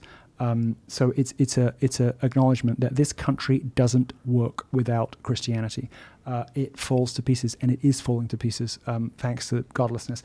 Why? Because those understandings of the proper places and roles and functions of things aren't in the law anywhere. They exist in common law and in tradition and in custom in Europe. But this rupture that happens with the sedition and getting rid of the king resets the clock in America, and there's none of those things to draw on. And just trusting that people are going to stay Christian and therefore be nice to each other was stupid. One thing I don't necessarily agree with is that there's a statement, we're made in the image of God. The universe is we're like fractals of reality. So there's one God, hence one monarch, and that is natural. I don't know any Christians who talk about fractals of reality. It's just scientific, observations. Do you do a lot of LSD? Not a lot. But I had a little bit. That's a yes. That's a yes. Keep your dosages low enough to stay sane, my friends. A very dear friend of mine who's a very gifted photographer does little micro doses of LSD, and he has a similar phrasing to you on things. Oh, cool. Well, what I'm thinking is... You see, everybody thinks that they have this extraordinary, unique experience that turns them into a genius, but they all sound exactly the same. I'm just kidding. I'm sorry. Carol. Oh, so there's one God. I agree that there is, in one sense, one overarching magnetic field or whatever the hell God is. But then there's also within that, it can be broken down to do infinite gods, all infinite fields creating one mega field. So in that sense, we could have one king, or we could have a decentralized system of many, many local leaders. I think you've broken your brain. Well, it's two ways of looking at one thing. This sounds like astrology for men. What LSD does in creating those new connections in the brain, which produce the moments of inspiration, is it disorders the established pathways. And while it's thrilling and exciting and can make people sound very interesting, it also gets in the way of critical thinking because there's a sort of people have done a lot of LSD. They have this infatuation with this way they see the world now. They think they've got this insight that nobody else has into the nature of reality, when actually they're just confused by a bunch of things being stuck together that don't belong. Have you done LSD?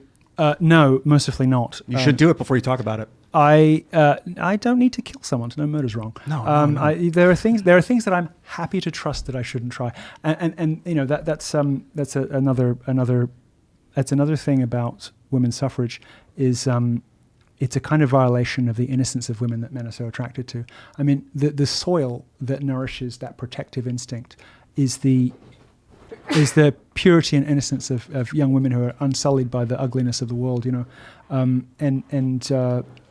men can go out and be reckless and wreck their brains and you know make terrible mistakes and all the rest of it. But when you inject women into a sphere that they're not created to flourish in, it does something inexcusable to them. It is an imposition on them that I think that we owe them an enormous apology for, and we should try to set it right. Yeah. What you said earlier, I found very interesting, but I would even, in some instances, go even further, because you talked about godlessness. I would say there's even elements of just pure Satanism in our society, in our establishment, especially when you look at people like Jeffrey Epstein, when you look at all the celebrities, when you look at all the occult stuff. The rappers are doing satanic rituals. Yeah. There's like blood sacrifices regularly. Lady Gaga leaves a bathtub of blood in her hotel room, but that's a whole nother topic before even getting there. You know. But also, I want to talk about I want to talk about what you said about institutions, because you said institutions aren't protecting people. I would even go as far as to say that the institutions are attacking people,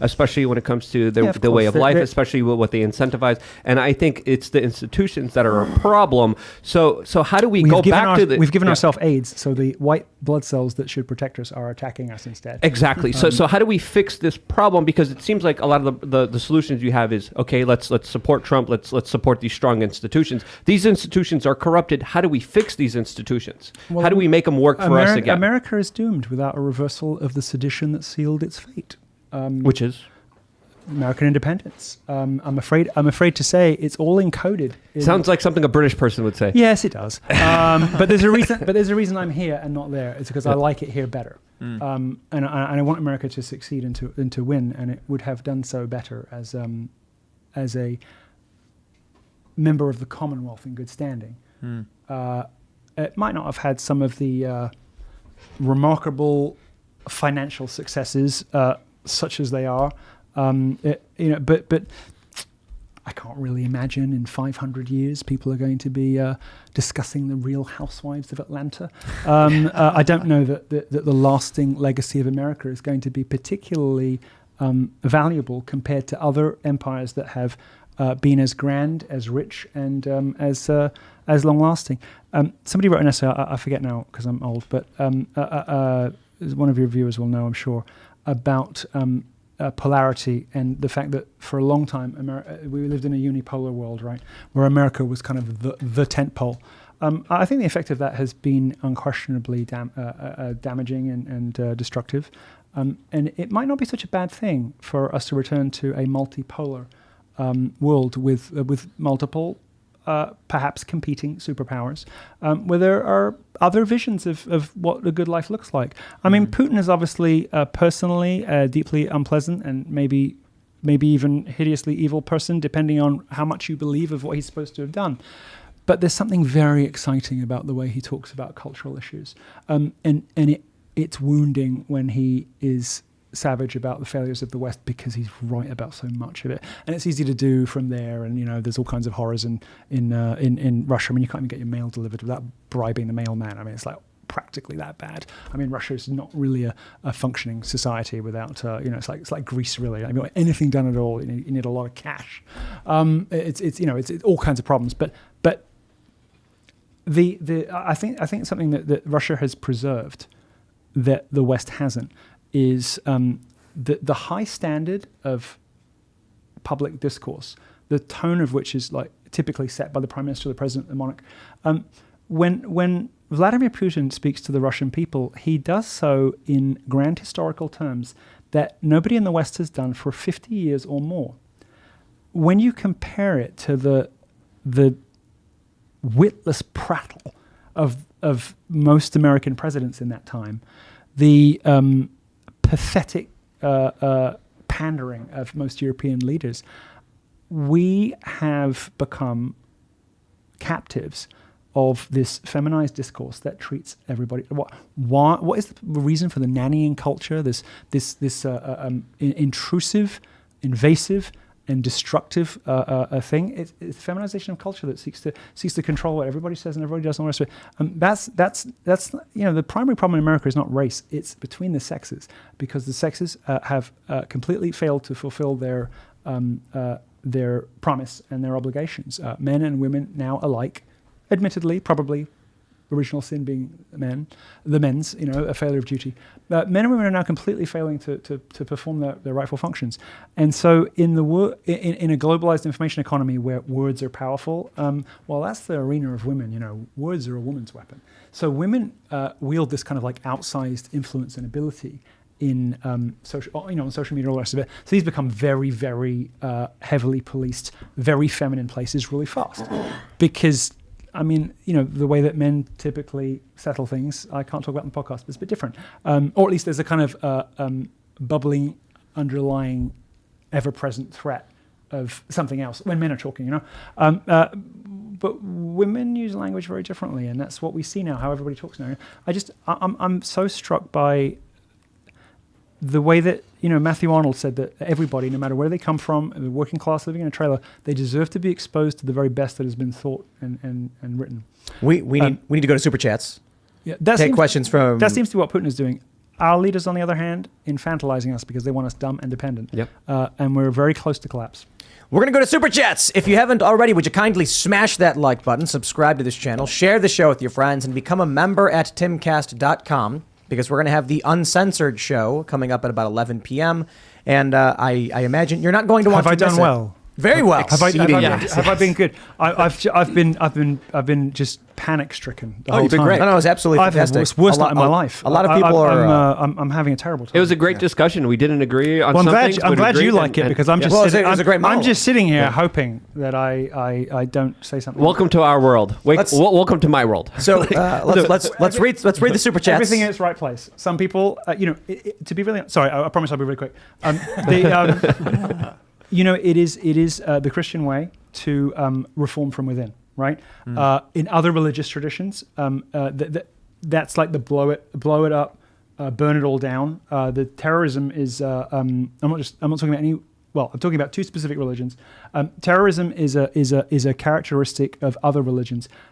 Historically, the Christian way of improving, fixing things, has been to reform from within, right? So that's, for instance, what Marjorie does in Congress.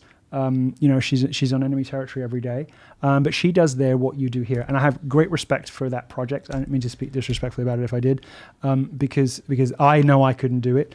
But no, it's everything in its right place, So you're doing what you need to do over there, and I'm doing what I need to do. We'll explain it we're in gonna the read some after show. Super Chats. Yep. All right, Raymond G. Stanley Jr. says, Mr. Poole, your positivity this morning was welcomed.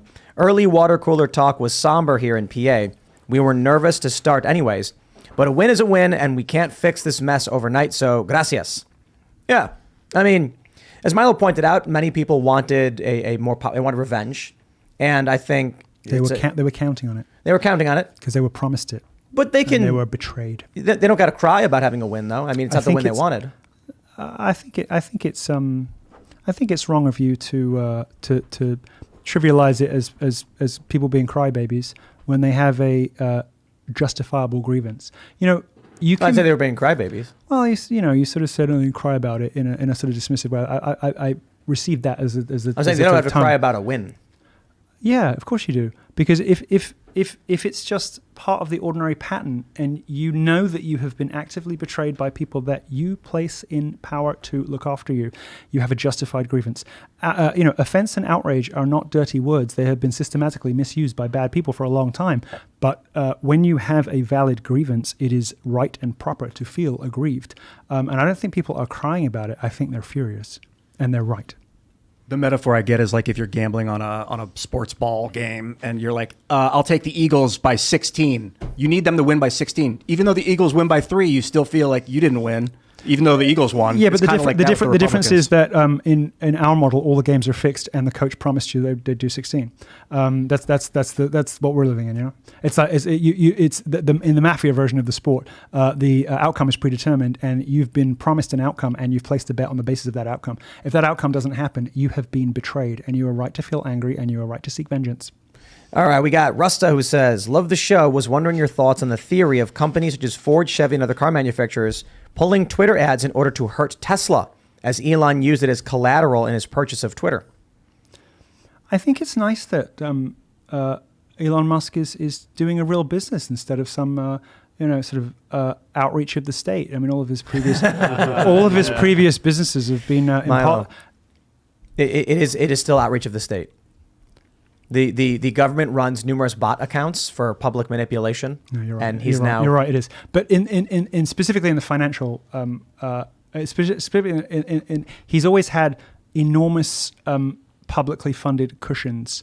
Although, to be fair, Tesla doesn't have them, while other EV manufacturers do, because sort of Tesla's carbon selling. Yeah, the situation is more complicated than I'm suggesting now, and he doesn't get a lot of benefits that other people do, but he would never have got any of those businesses off the ground without being, effectively a kind of colossal welfare queen.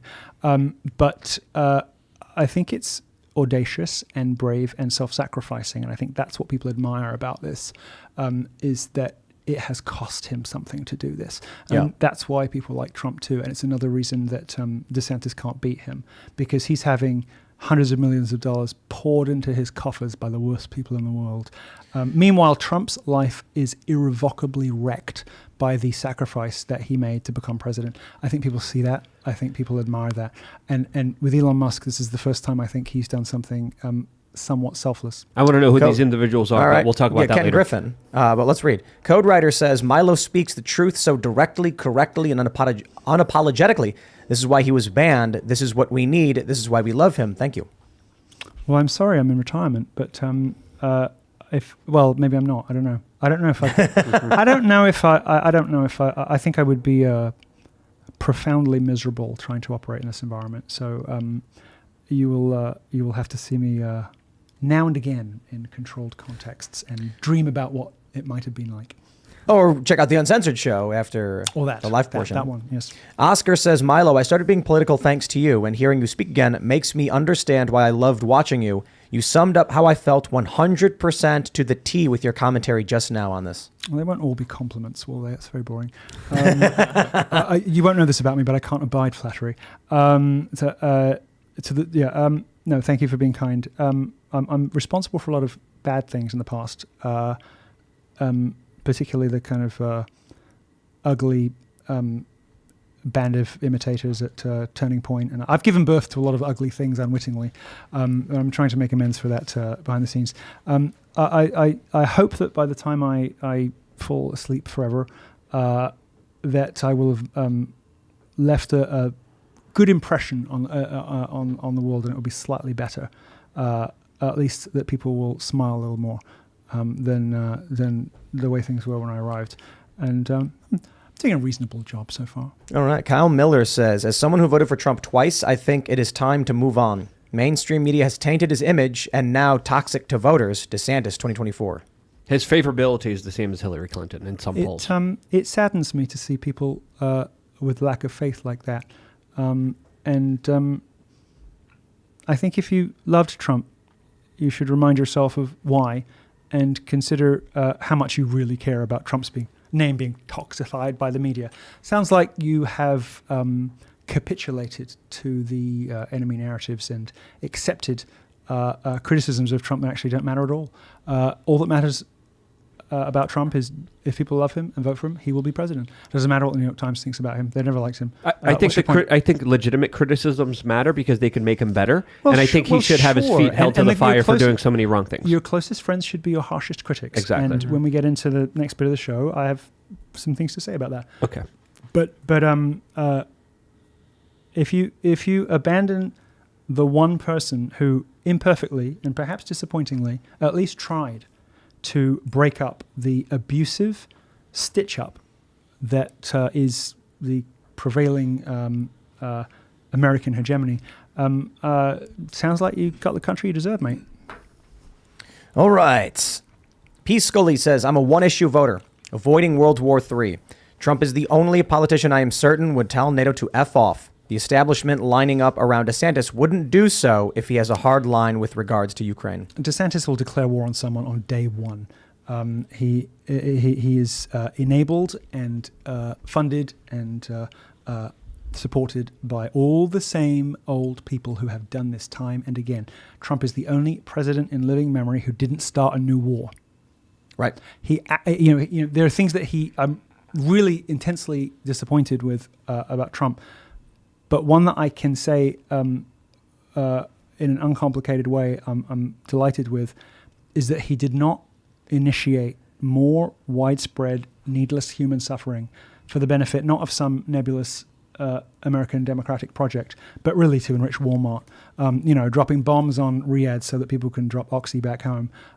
Just the not buying into the fiction and corruption of this theater that we're presented with, this illusion that we're sold, and refusing to start a new war is maybe the best thing and the most Christian thing and the most important thing he did. But what he did to Yemen, I think, was absolutely disgusting. What did he do? He was a part of the Saudi coalition that was bombing Saudi Arabia. Yemen in favor of against the Houthi rebels working with Al Qaeda. Let me read this one. Stephen Bachmeyer says, Milo is a good hype man, but not a good convincer of those of us unconvinced of Trump. I'm convinced Milo is paid to talk up Trump. The irony of what he's saying about DeSantis supporters. It's been discovered that people who have a standard deviation difference in IQ are effectively not really able to communicate with one another. They sort of talk past each other. And they're sort of, like they say about Britain and America, kind of divided by a common language. So I'm sorry that you're not able to grasp what I'm sort of trying to express. But perhaps that was a very eloquent way of saying you're dumb. Perhaps you'd be happier at the Daily Wire. I don't know. Oh, the digs. Standard deviation being 10 points. I'm trying to be nice. I don't know how to be nice. He said personal invective is banned. I don't know any other way to communicate. You're doing a great job. That was actually more hurtful the way you put it. Yeah. And funnier. That'll leave a mark. All right, let's see. Christopher says, question for Milo. Who is the Democratic nominee in 2024? And how long do you think realistically until things get to how you want them? I'm not optimistic enough to believe in a Fetterman presidency. No, you know what? Michael Malice was calling for him. I was calling for it too, like weeks ago. Listen, I think America could do with taking itself just a little bit less seriously sometimes. Mm-hmm. And these kind of elaborate codes of behavior that remind me of Versailles under the Louis, of all these people orbiting power, except there's nothing in the middle of it. At least under monarchies, people were competing for the favor of the king. In America, there's nothing there. There's no there. It's just a flag, and then you pick it, and there's nothing. A bank. Sorry, what was the question? Well, who do you think would be the Democratic nominee, and do you have hope? So what I was going to say is, the Senate is a sinister and boring place full of sinister and boring people. It should, I think, reinvent itself more along the lines of the upper houses that it was founded to imitate, and be full of quirky eccentrics who together, in a messy way, approximate the mood and the spirit of the nation, and together kind of safeguard against un-American laws, from a variety of different quirky perspectives. I think Fetterman's going to be harmless, and I find him adorable. And frankly, I think the more people with mental shortcomings in the Senate, the better, because less harm they can do. So what you're saying is Pete Buttigieg 2024. No, he's Fetterman. he's a different kind of Biden Fetterman 2024. Buttigieg is a particular kind of problem because he's somebody of very average intelligence who cannot be persuaded that he isn't a genius, and those people are very dangerous, and because they are beyond the reach of reality and reason. They're convinced of their own special place in history, and he's. I hope that he will go down as a joke and a footnote, and it looks like that's the case. But people who are maybe even not entirely there because they've gone through something awful or they've had some kind of a catastrophic brain injury or whatever. I don't mind the idea of a quirky committee of national treasures who somehow kind of coalesce and protect the country against itself, because although they're all wacky and weird and peculiar, somehow the sum total of them safeguards what America is.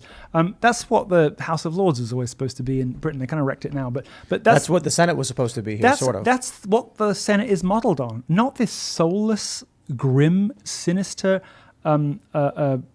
secret club of backroom dealers. I think the Senate should become more colorful. I think it should have more personality. And if Fetterman is the first step towards that, I welcome it. All right. Ian King says, Tim, just bought your song. Would love to see you do something with independent artists like Adam Calhoun, Ryan Upchurch, or Tom McDonald, as well as see them on the podcast. I'd love to have them on the podcast. That would be an honor. Tom McDonald put out a new song called Fighter. It's such a good song. It is 10 out of 10. It's one of the best songs I think he's done. It's my favorite of all of his songs, and he just put it out. I was really impressed. It's good. So, I've talked with Tom periodically. He's an amazing guy. I would love to have him on the show. He's a busy guy, and it would be epic if we were able to put a song together. I don't want to say too much, but keep dreaming and keep imagining what you think may be happening. But I'm talking with Tom. We'll see where it goes. It'd be really cool to have him on the show. If you say least. Don't stop believing, I'm leaving. Don't stop believing. Restraint. I'm too lazy to get up. You win. All right. Rando Bunderson says, I had to say it after you said that. You're right. Rando Bunderson says, heard a lot about Milo, but never heard him speak before. Is this what D&D characters with 20 charisma sound like? Yes, they're all compliments, Milo. I actually understand that compliment. Thank you. I like how you pointed out that you thought DeSantis has low charisma, because if he was a D&D character, I think he has like average charisma. Oh no, he's like a damp sponge. Like a 10. No, like intelligent, but something charisma. clammy and unpleasant that you find your hand accidentally touches when you're thrusting about for a mug. You see, these are way more hurtful and funnier than direct insults. Yeah. I would agree to disagree. I think we've moved past the period of debate and the mask of manners, and I think we're in shut up, stupid, territory in culture at the moment. But we'll talk about that later.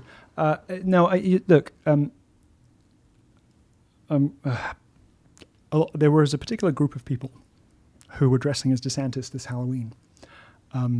Women who like women, and it was clear that in picking their outfits, they'd merely selected from their own wardrobe, and it was uncanny. And I've never really been able to see him the same twice.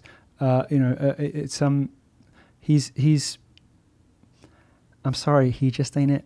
And if you have allowed despair and the demoralization techniques that you are being pummeled with to accept a lesser substitute that cannot possibly hope to fix the deep spiritual crisis that this country is in, then I'm sorry for you, but you're part of the problem, so you should just get out of the way. Next, the Slayer says, wait, what? Mary Poppins agreed with the father's virtues. Spoonful of sugar was to point out that rewards can help reinforce the important but sometimes bitter truths the father wanted to impart. Except when she wears a shallow mask of manners. Right, she presents as in just the same way that cultural subversives always do. They present as a functioning member of the prevailing order, but what she does is intensely subversive. I mean, she recommends witchcraft as a solution to chores. Right, there's a reason that humble and unassuming people consider their daily duties to be character forming, because they are. they have intuited something that Aristotle understood, which is that habits become character. I want to say I agree with you and disagree with this point. A spoonful of sugar implies that you should be rewarded for doing what you're supposed to do. Bribing you for doing what you're supposed to do anyway. Exactly. With addictive drug, by the way. Sure. Right. No. With sugar, listen. Sugar's bad. When we go to the movie theater, and we drench ourselves in fat, salt, and sugar, and stare at an electric light on the wall, we are hypnotizing ourselves in the closest thing that our society has to a sort of pagan ritual. You probably love it. We're gonna go see Wakanda Forever tomorrow. No, I'm not. I'll pass. What was interesting about that film is Screw that CIA propaganda. What was it? No, see, what was interesting about that whole series, which I liked, is that they made the woke guy the villain. He's a bad guy, and also that movie was very distinctively African, not black. And I noticed a lot of American woke black activists trying really hard to like it while also not quite getting Not it. at all. And growing up in Europe, and I was surrounded by West Indian Africans, Jamaicans, and Nigerians. I've been to Africa, as most of the fans of that movie haven't, and so I was able to appreciate a lot of what they were seeking to accomplish in this this whatever. I noticed about that film, it didn't do the easy and obvious things, right? It was very distinctively African, which was a big risk because American blacks don't know anything about African culture, They really and don't. Africans are they have some real choice opinions about American Yes. hip Yeah, hop Serge is culture. African from South Africa. I'm from South Africa. Okay, so you understand this. Yeah, I do. So that was a risk, and then they make the woke guy the genocidal villain. So I actually didn't mind. yeah. I actually didn't mind that first movie, and I could see a lot of bad people kind of performing fandom and not really. But also, they didn't love it like they loved Endgame. But- and I actually thought the movie was intelligent and interesting. I agree. T'Challa, the main character, wants closed borders. He says if we open up our borders, they'll bring their problems into our country, and we don't want that. We're, and not to mention, it was a patriarchal society where women weren't allowed to rule, and you won your they fixed throne. that. They fixed that in the sequel. Don't worry. But you win your rule through trial by that's combat. That's an offense that cannot be allowed to stand. Like Thor, who was too masculine for his own good and had to be turned into a fat joke. Yeah. To reclaim the Most men on TV. Yeah, all right, let me read this next one. Douglas Kaplan says, Milo, have you heard of Frank Turek? He is pretty good explaining evidence for Christ. Also, Tim, it seems people here near me are getting used to shootings. I was near one today as I was delivering car parts near Carnegie, PA. Wow, crazy. I think that the shootings. I think your impression of the frequency of shootings. Everybody seems to notice they're sort of happening a bit more often. The press just reports selectively as per their priorities on any given day. I think if I had to guess, I would imagine that they're getting more frequent. There's definitely a pharmaceutical component to that. There are some systemic root causes that all come back to the things we've been talking about. Mostly fatherlessness.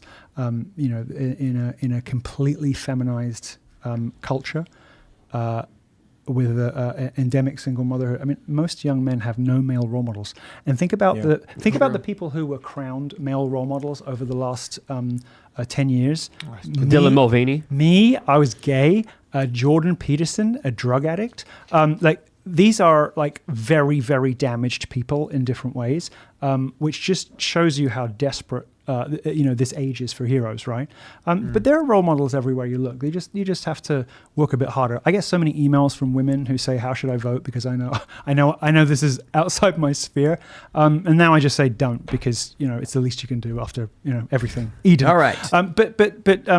There was this first part of his question. Oh, do you know Frank Turek? I know the name. I'll check into that. Thank you.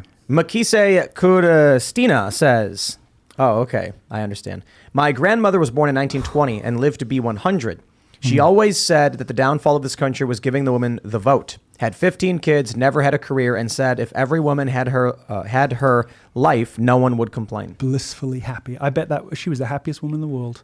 And you'd be amazed at how many grandmothers, and it's specifically grandmothers who have the benefit of wisdom and are seeing secondary generations, right? You'd be amazed how many grandmothers write to me and say, you're absolutely right. Do you think there's going to be a reckoning where these childless millennial women are 70 years old without families, that they're going to I'm trying to be upset? I'm going to try to persuade Marjorie to introduce a Friend in Need is a Friend Indeed Act that removes the vote from people who are on antidepressant drugs. Just sit back and enjoy the fallout. Half the Democrat base. I don't want to incriminate her in that. There's no way she'll ever do that. But I would pass a law that says that to care for the most vulnerable in our society, we don't want to expose them to traumatic, stressful, and triggering events like the high pressure environment of voting in elections. Anxiety. So if you aren't you on anti-anxiety medication? So if you are one of those people and you've had a prescription for anxiety or depression medication in the last 12 months, we're going to ask you to sit this election out. That would be an enjoyable fallout. I'd like that. Maurice says this episode is too based. The amount of red-pilled truths being spoken here is insane. There's a handful of people who are like, wow, Tim, Ian, and Luke aren't talking. And there's two things I'll say to that. One, what Milo was saying was interesting to hear your thoughts articulated as they were, but also it's been a while since people have heard from you, and to hear your kind of your stance on things. You said it's been a long time since you've spoken, and here you are speaking for quite a bit, explaiing a lot of what you've seen. It feels like you got to get a lot off your chest, and you haven't talked in how long? I'm also just very rude, and I just bang on forever. But it's interesting. Most of it's good. Most of it's good material, so people put up with me. No, I'm just not a particularly courteous interlocutor. But thanks. We are going to head over to the members only show. So if you haven't already, would you kindly smash that like button and become a member at timcast.com. Click join us, sign up. We are going to have a members only show, and I imagine it's going to be very, very interesting because there's a lot that Milo's written down on little post-it notes. I've got so many post-its. These will be the things topics that I'm not allowed to say. I don't think you understand. I have been living in fear. I can't even read out what's on the post-it. We'll explain it, and we'll show. And then you know what I want to do? I want to actually mail those out to people, those post-it notes. So anyway. When you see them, it'll be fun. To do that. Become a member at timcast.com. And also, if you want to support us in our cultural endeavors, we released a song. It's called Genocide. It's available at losingmymind.com. You can buy it on iTunes, Amazon, or wherever. A moment of uplifting mood fix for them. Well, the song, it is in that we mock the establishment, and we CG animated a bunch of journalists to sing words about how they're evil people. It's called Genocide. I confess to complete ignorance about the idiom you operate in because I can't tell songs apart in that particular genre. But perhaps you could give me a smattering after the show. Yeah, we'll show you. And if you guys want to support us, tomorrow is the last day for Billboard tracking in the first week, and we're hoping to have a bigger impact than the last song. This one's overtly political, so it would be nice to have some kind of jab at the establishment making to the charts with your support. You can follow the show at Timcast IRL. You can follow me at Timcast, and I want to make sure I stress. I see a lot of people are becoming members on YouTube. Not on YouTube. Go to timcast.com. We have a private timcast.com membership. We can't post these videos on YouTube. I see a lot of people are becoming members on YouTube, so I will stress again, not YouTube membership. That's not where the video will be. You see what they've done to you? They've put you in the position of a scolding. Scolding? How dare you? Give me money. Scolding the viewers who have invested in you the most. I just want to make sure. See what they've done to you? No, it's that people really want to hear the show, and if they're getting it from the wrong spot, they're going to be wondering where it is. You're not doing anything. I'm stunned by the injustice and dysfunction of it. Mm-hmm. We'll talk about it. Milo, do you want to shout anything out? No. I'm quite happy being left alone. Any last words of encouragement?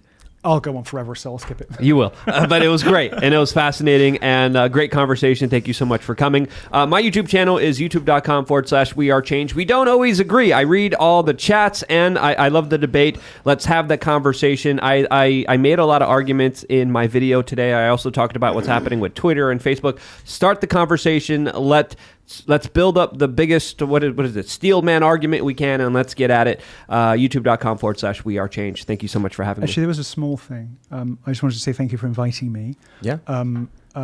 Which is a choice out of step, let's say, with your guest booking strategy of late, and probably not without risk. So thank you for that. No problem.